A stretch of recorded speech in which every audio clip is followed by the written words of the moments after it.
ಪ್ರತಿ ದಿವಸ ನಾವು ಮಾತಾಡ್ತಾ ಇದ್ದೀವಿ, ರೋಗಗಳ ನಿರ್ವಹಣೆ ಮಾತಾಡ್ತಾ ಇದ್ದೀವಿ. ರೋಗಿಗಳ ನಿರ್ವಹಣೆ ಇವತ್ತಿನ ದಿವಸ ನಾವು ಮಾತಾಡ್ತಾ ಇದ್ದೀವಿ. ಯಾಕಪ್ಪ ಅಂತಂದ್ರೆ ಇವತ್ತು ಸುರಕ್ಷತೆಯ ದಿನವಾಗಿದೆ ರೋಗಿಗಳ ಪಾಲಿಗೆ. ಕೆಲವೊಂದ್ಸರಿ ಗೊತ್ತಿದ್ದು ಆಗುವಂಥ ಸಮಸ್ಯೆ, ಕೆಲವೊಂದ್ಸರಿ ಗೊತ್ತಿಲ್ಲದೆ ಆಗುವಂಥ ಸಮಸ್ಯೆಗಳು ಎರಡು ರೀತಿಯಲ್ಲೂ ಆಗ್ತಾ ಇರುತ್ತೆ. ಕೆಲವೊಂದ್ಸರಿ ದುಡ್ಡು ಮಾಡ್ಕೋಬೇಕು ಅನ್ನೋ ಕಾರಣಕ್ಕೆ ವೈದ್ಯರು ಅತಿಯಾದಂಥ ಬಿಲ್ಗಳನ್ನು ಹೇರಿಕೆಯುವಂಥದ್ದಾಗಿರ್ಬೋದು, ಅದು ಒತ್ತಡ ಮಾನಸಿಕವಾಗಿ ಕಾಡ್ತಾ ಇರ್ಬೋದು, ಹಲವಾರು ಸಮಸ್ಯೆಗಳು ಇದು ಈಡಾಗ್ತಾ ಇರುತ್ತೆ. ಸೊ ಹಾಗಾಗಿ ತಮ್ಮಿಂದ ತಿಳ್ಕೊತೀನಿ, ಅಂದರೆ ಈ ವಿಶ್ವ ರೋಗಿಗಳ ಸುರಕ್ಷತಾ ದಿನ ನಿಜವಾಗೂ ಸಹಿತ ಈಗಿನ ಸ್ಥಿತಿಗತಿಯಲ್ಲಿ ರೋಗಿಗಳು ಸುರಕ್ಷಿತರಾಗಿದ್ದಾರೆ ಅಥವಾ ಹೇಗೆ? ಇಲ್ಲ, ಪ್ರಶ್ನೆ ನನಗೆ ಉದ್ಭವ ಆಗ್ತಾ ಇರೋದೇನು ಅಂದರೆ, ಈಗ ಡಾಕ್ಟರ್ಸ್ ಡೇ ಅಂತ ಮಾಡ್ತಾರೆ. ಡಾಕ್ಟರ್ಸ್ ಡೇ ಅವರೆಲ್ಲ ಅವ್ರನ್ನ ಆರಾಧನೆ ಮಾಡೋದು ಅಥವಾ ಅವ್ರು ಮಾಡಿದ್ದ ಎಲ್ಲ ಸೇವೆಗೋಸ್ಕರ ಅವರಿಗೆ ಗ್ರ್ಯಾಟಿಟ್ಯೂಡ್, ಕೃತಜ್ಞತೆಯನ್ನು ಅರ್ಪಿಸೋದು, ಅದಕ್ಕೆಲ್ಲ ಬಹುಶಃ ಡಾಕ್ಟರ್ ಮಾಡ್ತಾರೆ. ಈ ಪೇಷಂಟ್ಸ್ಗಳಿಗೆ, ರೋಗಿಗಳಿಗೂ ಒಂದು ದಿನ ಇದೆ ಅಂತ ಅಂದ್ಕೊಂಡಿರಲಿಲ್ಲ ನಾನು. But anyway it's A revolution. ಯಾಕೆಂದರೆ ನಾವು ದಿವಸ ರೋಗಿಗಳ ದಿವಸ ಅಂತ ನೆನ್ಕೊಂಡ್ಬಿಟ್ಟಿರ್ತೀವಿ. ಹಾಗಾಗಿ ಈ 365 ದಿವಸದಲ್ಲಿ ಇನ್ನು 364 ದಿವಸ ನಾವೇನು ಆಟ ಆಡ್ತಾ ಕೂತಿರಲ್ಲ. ನಾವು ರೋಗಿಗಳ ಸುರಕ್ಷತೆಗಳ ಬಗ್ಗೆನೇ 365 ದಿವಸನೂ ಯೋಚನೆ ಮಾಡ್ತೀವಿ. ಒಬ್ಬ ಯಾವುದೇ ಸೂಕ್ಷ್ಮ ಸಂವೇದಿ ವೈದ್ಯ, ಹಾಗೆಯೇ ಯಾವುದೇ ಒಬ್ಬ ಕನ್ಸೆನ್ಷಿಯಸ್ ವೈದ್ಯ ಯಾರಿರ್ತಾನೆ, ಅವನು ಆಬ್ವಿಯಸ್ಲಿ ಅವನ ಕಾಯ ವಾಚ ಮನಸ್ಸ ತ್ರಿಕರಣ ಶುದ್ಧಿ ಪೂರ್ವಕವಾಗಿ ಅವನು ರೋಗಿಯ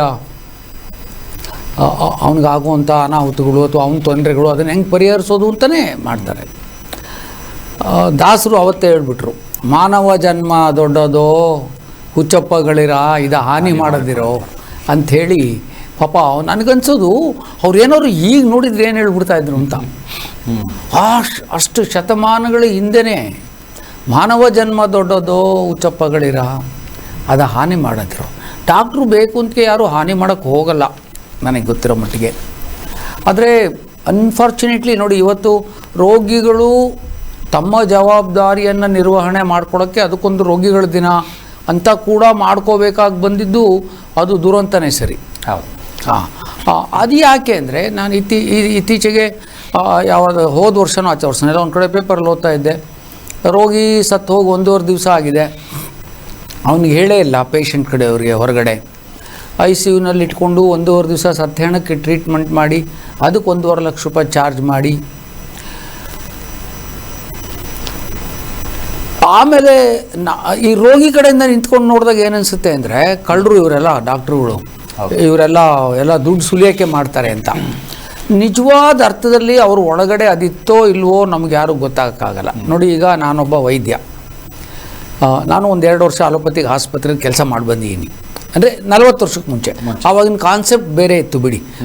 ವೈದ್ಯ ರೋಗಿ ಸಂಬಂಧ ಮತ್ತು ನೋಡ್ತಾ ಇದ್ದ ರೀತಿ ಎಲ್ಲ ಕಾಲ ಬದಲಾದಂಗೆ ಬದಲಾಗಿದೆ. ಯಥಾ ರಾಜ ತಥಾ ಪ್ರಜಾ ಅಂತಾರೆ. ಇವಾಗ ಹಂಗಲ್ಲ, ಯಥಾ ಪ್ರಜಾ ತಥಾ ರಾಜ ಹಂಗಾಗಿದೆ. ಎಲ್ರಿಗೂ ಜಟ್ಮಂಗಡಿ ಪಟ್ಸೂತ್ರ ಹಿಂಗಾಗ್ಬಿಡ್ಬೇಕು. ಡಾಕ್ಟ್ರ್ ಹತ್ರಕ್ಕೆ ಬರ್ತಿದ್ದಂಗೆ ಅವ್ನು ಚೂಮಂತ ನಾನು ಬಿಸಾಕ್ತೀನಿ, ಎಷ್ಟು ಬೇಕಾದ್ರೂ ಬಿಸಾಕ್ತೀನಿ, ಮಾಡೋಕ್ಕೆ ಕೇಳೋ ಅಂತಾರೆ. ನಾನು ನನ್ನ ಕ್ಲಿನಿಕಲ್ಲಿ 1ನೇ ನಂಬರ್ನೇ ಕರಿತೀನಿ, 2ನೇ ಕರಿತೀನಿ. ಅವಳು ಯಾರೋ ಬಂದೋಳು ಹೊರಗಡೆ, ನಮ್ಮ ವಾಟ್ಸೋ ಕಾಲ್ಡ್ ರೆಸೆಪ್ಷನಿಸ್ಟ್ ಒಬ್ಬಳನ್ನ ಕೂರಿಸಿರ್ತೀವಿ ಅಲ್ಲಿ. ರೆಸೆಪ್ಷನಿಸ್ಟ್ ಇದ್ದಂಗೆಲ್ಲ ರೋಡ್ ಹಂಪಿದ್ದಂಗೆ ಬಂದು ಕೂಡಲೇ ಅವಳು ತಾಡೋದು, ನಿಧಾನಕ್ಕೆ ಬಿಟ್ಟು ಒಳಗೆ ಬಿಡೋದು, ಇಲ್ಲಿ ಸೀದಾ ನುಗ್ತಾರೆ ಅಂತ.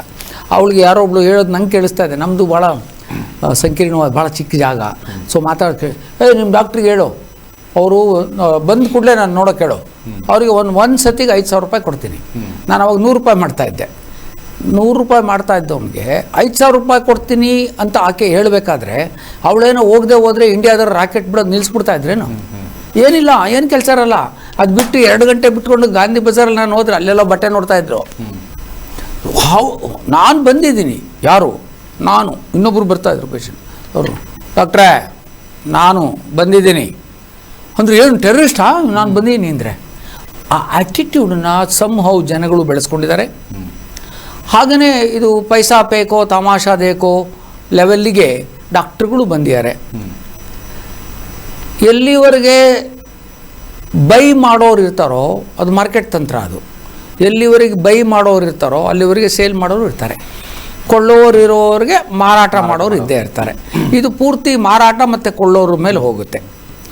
ಹಾಗೆ ಮಾಡಿ ಈ ದೇಶದಲ್ಲಿ ದುರಂತ ಏನು ಅಂದರೆ, ರೋಗಿಗಳಲ್ಲಿ ಬಡವರಾಗಿ ಹುಟ್ಟಿದ್ದು ತಪ್ಪಾಗಿ ಹೋಗ್ಬಿಡ್ತಾ ಅನ್ನೋದಷ್ಟೇ ನನ್ನ ಪ್ರಶ್ನೆ. 72% of the population lives in, ನಾವು ನೋಡಿ ಬೆಂಗಳೂರಲ್ಲಿ ಎಷ್ಟು ದೊಡ್ಡ ಜಗಮಕಾನ ಆಸ್ಪತ್ರೆಗಳು, ದೊಡ್ಡ ದೊಡ್ಡ ಅರಮನೆ ಹೋಲುವಂಥ ಡಾಕ್ಟ್ರುಗಳು, ಉದ್ದುದ್ದ ಇಷ್ಟೆಲ್ಲ ನೋಡ್ತೀವಿ. ಆದರೆ ಎಲ್ಲಿ ಆಸ್ಪತ್ರೆಗಳಲ್ಲಿ, ಗೌರ್ಮೆಂಟ್ ಆಸ್ಪತ್ರೆಗಳಲ್ಲೋ ಅಥವಾ ನಮ್ಮ ಆರ್ಡಿನರಿ ಆಸ್ಪತ್ರೆಗಳಿಗೆಲ್ಲ ಹೋದರೆ, ಎಕ್ಸೆಪ್ಟ್ ಪ್ರೈವೇಟ್ ಪ್ರಾಬಬಲಿ, ಒಂದು ಗಾಯ ಆದರೆ ಒಂದು ಗಾಜು ಸಿಗ್ಬೇಕಾದ್ರೆ ಕಷ್ಟ ಆಗುತ್ತೆ. ರೋಗಿ ತನ್ನ ಸುರಕ್ಷತೆ ಬಗ್ಗೆ ಹೇಳಿದೆ ಏನು ಮಾಡ್ತಾನೆ? ಅವನಿಗೆ ಸರಿಯಾದ ಚಿಕಿತ್ಸೆ ಸಿಗದೆ ಇದ್ದರೆ ಏನು ಮಾಡ್ತಾನೆ? ಅಲ್ಲಿ ಬರ್ಕೊಡ್ತಾರೆ ದೊಡ್ಡ ಆಸ್ಪತ್ರೆಗೆ ಹೋಗು ಅಂತ. ಫಸ್ಟ್ ಆಫ್ ಆಲ್ ಅವನಿಗೆ ದೊಡ್ಡ ಆಸ್ಪತ್ರೆಗೆ ಬರೋಕ್ಕೆ ಅವನ ಹಕ್ಕುಗಳ ಬಗ್ಗೆ ಹೋರಾಡೋದಲ್ಲ, ಅವನ ಜೀವಕ್ಕೆ ಹೋರಾಡಬೇಕಾದ್ದು. ಒಪ್ಪತ್ತಿನ ಊಟಕ್ಕೆ ಹೋರಾಟ ಮಾಡೋರು ಇಂಡಿಯಾದಲ್ಲಿ 1/3 ಪಾಪ್ಯುಲೇಷನ್ ಇದ್ದಾರೆ. ಆದರೆ ರೋಗಿಗಳ ರಕ್ಷಣೆ ಮಾಡಬೇಕಾದ್ದು ಅಥವಾ ಅವ್ರಿಗೆ ಗೊತ್ತಿಲ್ಲದೆ ಇರೋದು ಬಹಳಷ್ಟು ಇದೆ. ಅಂದರೆ ಸರ್, ಈ ತಮ್ಮ ಪ್ರಕಾರ ಯಾವೆಲ್ಲ ವಿಷಯಗಳ ಬಗ್ಗೆ ಅಂದರೆ ರೋಗಿಗಳು ಸುರಕ್ಷಿತರಾಗಿದ್ದರೆ ಒಳ್ಳೆಯದು ಅಂತ ತಮಗೇನೆ ಅನಿಸುತ್ತೆ? ಅದೇ ಹೇಳಿದ್ದು, ಇಂಥ ದೇಶದಲ್ಲಿ ಅಮೆರಿಕಾದಲ್ಲಾದರೆ ಅವರು ಅಲ್ಲಿ 2 ತಿಂಗಳು ಕಾಯ್ತಾರೆ. ನೋಡಿ ನಮ್ಮ ಇಂಡಿಯನ್ಸ್ ಯಾರಿದ್ದಾರೆ, NRIs, ನನಗೆ ಪ್ರಪಂಚದ ಎಲ್ಲ ಭಾಗಗಳಿಂದ ಬರ್ತಾರೆ, ನೋಡಿದ್ದೀನಿ ನಾನು. ಇದೇ ಜನ ಇಲ್ಲಿ ಬಂದರೆ ಯಾರು ಅವಸರ ಮಾಡ್ತಾರೆ, ಆಗಲೇ ತಕ್ಷಣಕ್ಕೆ ನೋಡಬೇಕು, ನಾನು ಅಲ್ಲಿದ್ದೀನಿ, ನಾನು ಇಲ್ಲಿಂದ ಬಂದಿದ್ದೀನಿ ಅಂತ ಹೇಳ್ತಾರೆ. ಅದೇ ಜನ ಅಲ್ಲಿ ಅಪಾಯಿಂಟ್ಮೆಂಟ್ ಸಿಗಬೇಕಾದ್ರೆ ಅಮೆರಿಕಾದಲ್ಲಿ, ಇಂಗ್ಲೆಂಡಲ್ಲಿ, ಆಸ್ಟ್ರೇಲಿಯಾದಲ್ಲಿ 2 ತಿಂಗಳು ಕಾಯಿಸ್ತಾರೆ. ಎಮರ್ಜೆನ್ಸಿಗೆ ಅಂತ ನೀನು ಆಸ್ಪತ್ರೆಗೆ ಹೋಗಿದೆಯಾ, ಎಮರ್ಜೆನ್ಸಿಗೆ ಅಂತ ನೀನು ಆಸ್ಪತ್ರೆಗೆ ಹೋದರೆ ನಿನ್ನ 5-5 ಗಂಟೆ ಕಾಯಿಸಿದ್ದಾರೆ. ಫಸ್ಟು ಒಬ್ಬರು ನರ್ಸಿಂಗ್ ಸೂಪರ್ಡೆಂಟೋ ನರ್ಸೋ ಬಂದು ನೋಡ್ತಾರೆ. ನರ್ಸಿಂಗ್ ಡಾಕ್ಟ್ರುಗಳಾಗಿದ್ದಾರೆ ಇವಾಗೆಲ್ಲ ಅಮೆರಿಕಾದಲ್ಲಿ, ಅಲ್ಲೆಲ್ಲ ಡಾಕ್ಟ್ರಸ್ ಹೆಂಗಿದಾರೋ ಹಂಗೆ ನರ್ಸಿಂಗ್ ಡಾಕ್ಟ್ರ್ ಆಗಿದ್ದಾರೆ. ಅರ್ಧ ಕೇಸ್ ಅವರೇ ನೋಡ್ತಾರೆ.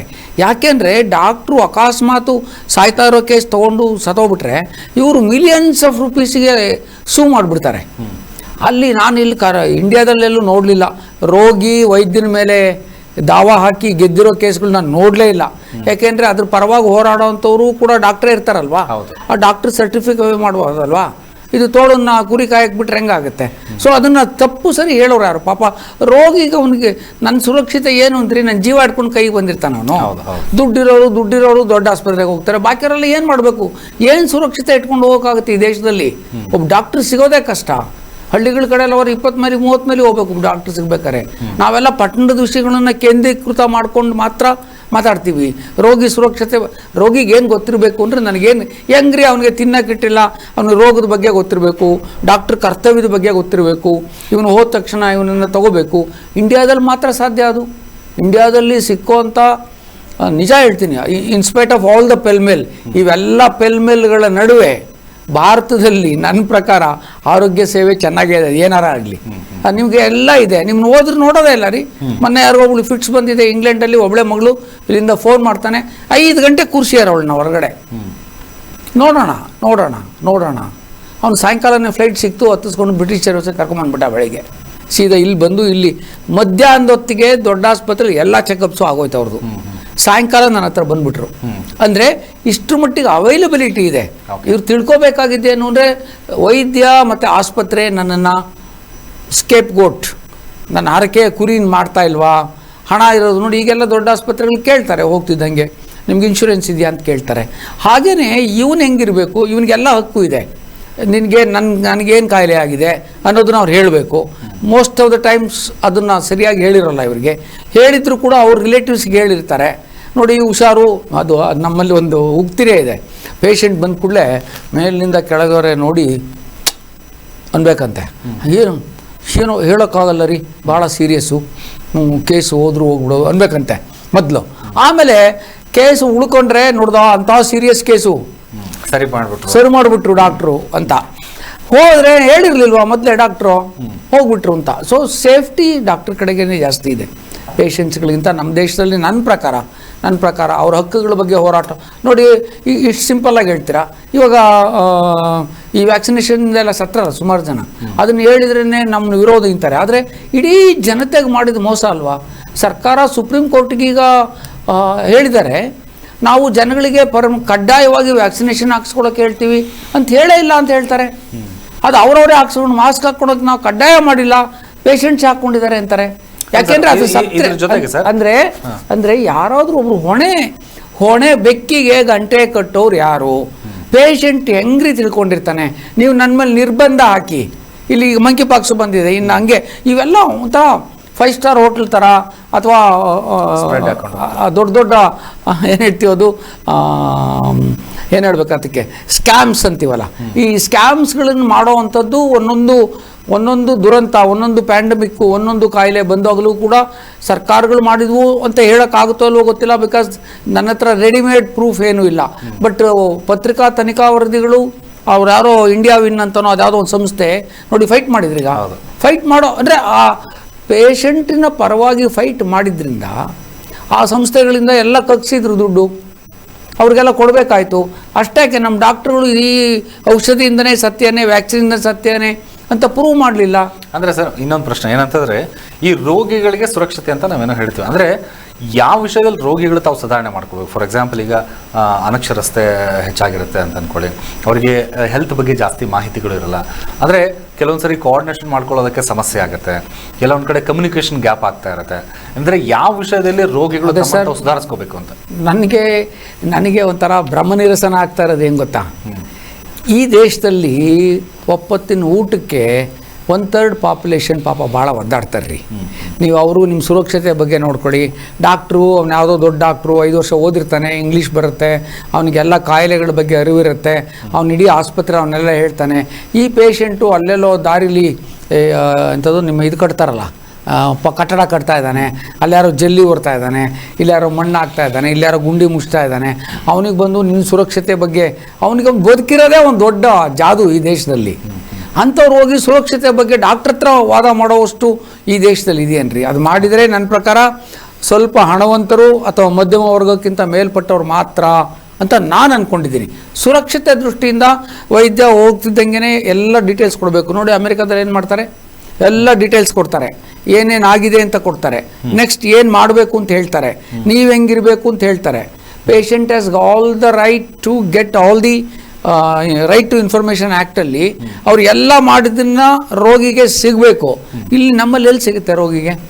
Absolutely no. First of all ಯಾರು ಕೋರ್ಟಲ್ಲಿ ಕೇಸ್ ಗೆದ್ದಿರೋದೇ ನೋಡಲಿಲ್ಲ ಸರ್. ಅದು ಯಾವುದೋ ಒಂದು ಪೇಪರಲ್ಲಿ ಓದಿದೆ, ಯಾರೋ ಡೆಂಟಿಸ್ಟು ಇಂಜೆಕ್ಷನ್ ಕೊಟ್ಟು ಏನೋ ಆಯಿತು, ಅದೊಂದು ಕೇಸು, ಆ ಸತ್ತೋದ್ಲು ಆಕೆ, ಅದೊಂದೇ ಕೇಸಲ್ಲಿ ಕೋರ್ಟ್ಗೆ ಹೋಗಿರೋದು ನೋಡಿದ್ದೀನಿ, ತೀರ್ಪು ಬಂದಿರೋದು ನಾನು ನೋಡಿಲ್ಲ. ಕಡೆ ರೋಗಿಗಳಿಗೆ ಅವರಿಗೆ ವಿಷಯದ ಬಗ್ಗೆ ಇರುವಂತಹ ಅರಿವು ಸ್ವಲ್ಪ ಕಡಿಮೆ ಆಗಿರುತ್ತೆ, ಅಥವಾ ಚಿಕಿತ್ಸೆಗಳಲ್ಲಿ ಕೊರತೆ ಆಗಿರುತ್ತೆ, ಅಥವಾ ಔಷಧಿಗಳನ್ನು ತೆಗೆದುಕೊಳ್ಳುವಂಥ ಸಂದರ್ಭಗಳಲ್ಲಿ ತಾವು ಹೇಳ್ತಿರ್ತೀವಲ್ಲ, ಏನಪ್ಪ ಅಂತಂದರೆ ಔಷಧಿಗಳ ಜಾಸ್ತಿ ತೆಗೆದುಕೊಂಡ್ಬಿಟ್ರೆ ದೇಹಕ್ಕೆ ಸೈಡ್ ಎಫೆಕ್ಟ್ ಆಗುತ್ತೆ ಅಂತ ಹೇಳ್ತೀವಿ.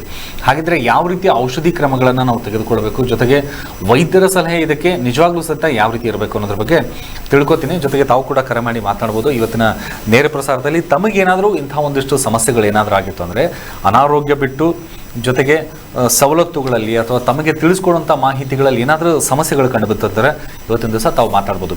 ಹಾಗೆ ಸರ್, ಇವತ್ತು ಅರಿವಿನ ಕೊರತೆ ಹಾಗೂ ಮಾಹಿತಿಯ ಕೊರತೆ ತುಂಬಾ ಹೆಚ್ಚಾಗಿ ಕಾಡ್ತಾ ಇದೆ. ಖಂಡಿತ ಇದೆ. ಯಾಕಂತಂದ್ರೆ ಅರಿವು ಒಂದ್ ಕಡೆ ಆಯ್ತು ಅಂತಾರೆ, ಬಿಕಾಸ್ ಏನಂದ್ರೆ ತಾವು ವೈದ್ಯರು, ನಾನೊಬ್ಬ ಪೇಷಂಟ್, ನನಗೆ ಗೊತ್ತಿರೋಷ್ಟು ಮಾಹಿತಿ ಮಾತ್ರ ನನಗೆ ಗೊತ್ತಿರುತ್ತೆ. ಆಸ್ ಎ ವೈದ್ಯರಾಗಿ ಹೇಗೆ ನಾವು ಅವರಿಗೆ ನಾಲೆಜ್ ಕೊಡಬೇಕು ಅಂತ, ಅರಿವು ಅದನ್ನ ತಿಳಿಸ್ಬೇಕು. ನೋಡಿ, ಈಗ ಇದರಲ್ಲಿ 2 ವಿಧ ಇದೆ. ನಾನು ಪೇಷಂಟಿಗೆ ಅರಿವು ಕೊಡ್ತಾ ಕೂತ್ಕೊಳ್ಳ, ನನ್ನ ಮುಂದೆ 100 ಜನ ಕೂತಿದ್ದಾರೆ, ನಾನೊಬ್ಬ ವೈದ್ಯ, ಒಬ್ಬ ಪ್ರೈವೇಟ್ ಪ್ರಾಕ್ಟೀಷನರ್, ಅದಕ್ಕೆ I can behave the way. But if you are expected to behave the way ಅಂದರೆ, ನಾನು ಪ್ರತಿ ಪೇಷಂಟ್ ಬಂದಾಗಲೂ ನಿನಗೇನಾಗಿದೆ, ನಿನ್ನ ರೋಗದ ಅರಿವಿನ ಕೊರತೆ ಏನೇನಿದೆ, ನಿನಗೆ ಇದಕ್ಕೆ ಹೆಂಗೆ ಮಾಡ್ಬೋದು. ಏನಂದ್ರೆ ಪ್ಲಸ್ ನಿಮ್ಮ ಹೋಮಿಯೋಪತಿಯಲ್ಲಿ ನೀವೆಲ್ಲಾನು ಕೌನ್ಸಿಲಿಂಗ್ ಮಾಡೇ ಹೇಳ್ತೀವಿ. ಬಟ್ ನಮಗೊಂದು ಮಿತಿ ಇದೆ ಅಲ್ವಾ, ಅಥವಾ ಡಾಕ್ಟ್ರಿಗೂ ಒಬ್ಬ ಮಿತಿ ಇದೆ ಅಲ್ವಾ. ಬಂದಿರೋ ಎಲ್ಲ ಪೇಷಂಟ್ಗೂ ಇವನು ಮಾಹಿತಿ ಕೊಟ್ಕೊಂಡು ನಿನಗೇನಾಗಿದೆ ಅಂತ ಹೇಳಿ ಅವನಿಗೆಲ್ಲ ಲಿಖಿತವಾಗಿ ಅವನೆಲ್ಲ ಹಕ್ಕುಗಳ ಬಗ್ಗೆ, ರೋಗಿಯ ಹಕ್ಕುಗಳ ಬಗ್ಗೆ. ಇದು ಏನಂದ್ರೆ ಒಬ್ಬ ವೈಯಕ್ತಿಕವಾಗಿ ನಾ ಕೇಳ್ತಲ್ಲ, ಅಂದ್ರೆ ಸಮಾಜ ಅಥವಾ ಸರ್ಕಾರದ ಜವಾಬ್ದಾರಿಗಳು ಇದರಲ್ಲಿನೂ ಸಹಿತ ಕೌಂಟ್ ಆಗಿರುತ್ತೆ. ಅಂದ್ರೆ ಎಷ್ಟೋ ಸ್ಕೀಮ್ಸ್ಗಳು ಗೊತ್ತೇ ಇರಲ್ಲ ನಮಗೆ. ನೋಡಿ, ಕನ್ಫ್ಯೂಷಿಯಸ್ ಕಾಲದಲ್ಲಿ ಹೆಂಗಿತ್ತು ಅಂದರೆ ವೈದ್ಯ ಪದ್ಧತಿ, ಡಾಕ್ಟ್ರ್ ಬಗ್ಗೆ ಅಷ್ಟೊಂದು ನಂಬಿಕೆ. ಅದು ನಮ್ಮ ದೇಶದಲ್ಲಿ ವೈದ್ಯರನ್ನ ದೇವರು ಅಂತ ಪೂಜಿಸೋ ಅಂಥ ಸಂಸ್ಕೃತಿ ನಮ್ಮದು. ನಾವೆಂದು ಕ್ವಶನ್ ಮಾಡಲಿ, ಅದು ತಪ್ಪು. ಮತ್ತು ನಾವು ಡಾಕ್ಟ್ರು ಕೂಡ ಫ್ಯೂಡಲಿಸಮ್ ಇಟ್ಕೊಳ್ತಾರಲ್ಲ, ಊಳಿಗಮಾನ್ಯ ಚಿಂತನೆ ಇದೆಯಲ್ಲ, ನಾನು ಹೇಳಿದ ಸರಿ, ನಾನು ಹೇಳಿದ್ದು ನೀವೆಲ್ಲ ಕೇಳ್ರೆ ಮುಚ್ಕೊಂಡು ಅನ್ನೋವಂಥ ಆ್ಯಟಿಟ್ಯೂಡ್ ಕೂಡ ಡಾಕ್ಟ್ರ್ ಕಡೆಯಿಂದ ತಪ್ಪಾಗುತ್ತೆ ಅನ್ನೋದು ಡಾಕ್ಟ್ರ್ ಅರಿವಿಗೆ ಬರುವಷ್ಟು ಕಾನೂನು ಜಾರಿಗೆ ಬಂದಿದೆ. ಮೊದಲು ನನಗೆ ಡಾಕ್ಟ್ರು ನಾ ಏನು ಬೇಕಾದ್ರೂ ಮಾಡ್ತೀನಿ ಅಂಡ್ ಗೆದ್ಕೊಂಡ್ಬಿಡ್ತೀನಿ, ಅಥವಾ ನಾನು ಹೇಳ್ದಂಗೆ ಎಲ್ಲ ಜನ ಕೇಳ್ತಾರೆ ಅನ್ನೋವಂಥದ್ದು ಈ ಕಾನೂನಿನ ಅರಿವು ಬಂದಿದ್ದರಿಂದ ರೋಗಿಗೆ ಎಲ್ಲ ಅರಿವನ್ನು ನಾವು ಕೊಡಬೇಕಾಗಿರೋದ್ರಿಂದ, ಅವರು ಕೇಳೋದ್ರಿಂದ, ಸಪೋಸ್ ನಾಳೆ ಅವನು ಕೋರ್ಟ್ಗೆ ಹೋದರೆ ಇದನ್ನೆಲ್ಲ ನಾವು ಸಪ್ಲೈ ಮಾಡಬೇಕಾಗಿರೋದ್ರಿಂದ ಡಾಕ್ಟ್ರು ಎಚ್ಚರಗೊಂಡಿದ್ದಾನೆ. ಇವಾಗ ನಾಳೆ ಕೇಳಿದರೆ ನಾವೇನು ಮಾಡೋದು? How do I report to the court? ಕೋರ್ಟ್ರಲ್ಲಿ ಪ್ರೂವ್ ಆಗುತ್ತೋ ಬಿಡುತ್ತೋ ಅದು ಬೇರೆ ಪ್ರಶ್ನೆ. ಆದರೆ ಇದೆಲ್ಲ ಯಾವಾಗ ಬಂತು ಅಂದರೆ ರೋಗಿಗೆ ಎಲ್ಲೋ ಒಂದು ಕಡೆ ಅನ್ನಿಸ್ತಾ ಇದೆ ಡಾಕ್ಟ್ರು ನಮಗೆ ಮೋಸ ಮಾಡ್ತಾ ಇದ್ದಾರೆ ಅಂತ. ಇಲ್ಲದೇ ಈ ಕಾನೂನೇ ಬರ್ತಾ ಇರಲಿಲ್ಲ. ಕನ್ಫ್ಯೂಷಿಯಸ್ ಕಾಲದಲ್ಲಿ ಡಾಕ್ಟ್ರು 500 ಮನೆಗೆ ಒಬ್ಬ ಡಾಕ್ಟ್ರ್ ಇರ್ತಾ ಇದ್ದ. ಆ 500 ಮನೆ ಅವರು ಸೇರಿಕೊಂಡು ಈ ಡಾಕ್ಟ್ರ್ ಹೆಂಡತಿ, ಡಾಕ್ಟ್ರ್ ಮಕ್ಕಳು, ಇಡೀ ಅವ್ರ ಜೀವನವನ್ನು ಈ 500 ಮನೆಯವರು ಸಾಕೋರು. ಈ 500 ಮನೆಗೆ ಏನೇ ಕಾಯಿಲೆ ಬಂದರೂ ಈ ಡಾಕ್ಟ್ರು ಅವ್ರನ್ನ ನೋಡ್ಕೋಬೇಕು. ಅವ್ರ ಹತ್ರ ಚಾರ್ಜು, ಫೀಸು, ದೊಡ್ಡ ಫೀಸು, ಇನ್ಶೂರೆನ್ಸು ಇವ್ಯಾವೂ ಇರ್ತಾ ಇರಲಿಲ್ಲ. ಒಂದು ನಂಬಿಕೆ ಮೇಲೆ ನಡೀತಾ ಇತ್ತು. ನಾನು ಹೇಳಿದೆ ಆಗಲೇ, ವೈದ್ಯರನ್ನ ದೇವರು ಅಂತ ಪೂಜಿಸ್ತಾರೆ, ಮತ್ತು ವೈದ್ಯರನ್ನ ನ್ಯೂಟ್ರಲ್ ಜೆಂಡರ್ ಅಂತ ತಿಳ್ಕೊಳ್ತಾರೆ. ಇಲ್ಲದೇ ಇದ್ರೆ ನಾವು ಹಾಸ್ಪಿಟ್ಲ್ಗಳಲ್ಲೇ ರೋಗಿಗಳ ಮೇಲೆ ರೇಪ್ ಆಗೋವಂಥದ್ದು, ಹಾಸ್ಪಿಟ್ಲ್ಗಳಲ್ಲೇ ರಾಂಗ್ ಆಪ್ರೇಷನ್ ಮಾಡೋವಂಥದ್ದು, ಎಡಗಣ್ಣಿಗೆ ಬಲಗಣ್ಣು ತೆಗೆದುಬಿಡೋವಂಥದ್ದು, ಇನ್ನೇನೋ ಆಪ್ರೇಷನ್ಗೆ ಇನ್ನೇನೋ ಮಾಡೋವಂಥದ್ದು. ಓಕೆ ಸರ್, ಮಾತಾಡ್ತೀನಿ. ಒಂದು ಕಾಲ್ ತೊಗೊಂಬಿಡೋಣ, ಕಂಟಿನ್ಯೂ ಮಾತಾಡೋಣ. ನಮಸ್ಕಾರ, ಹೇಳಿ.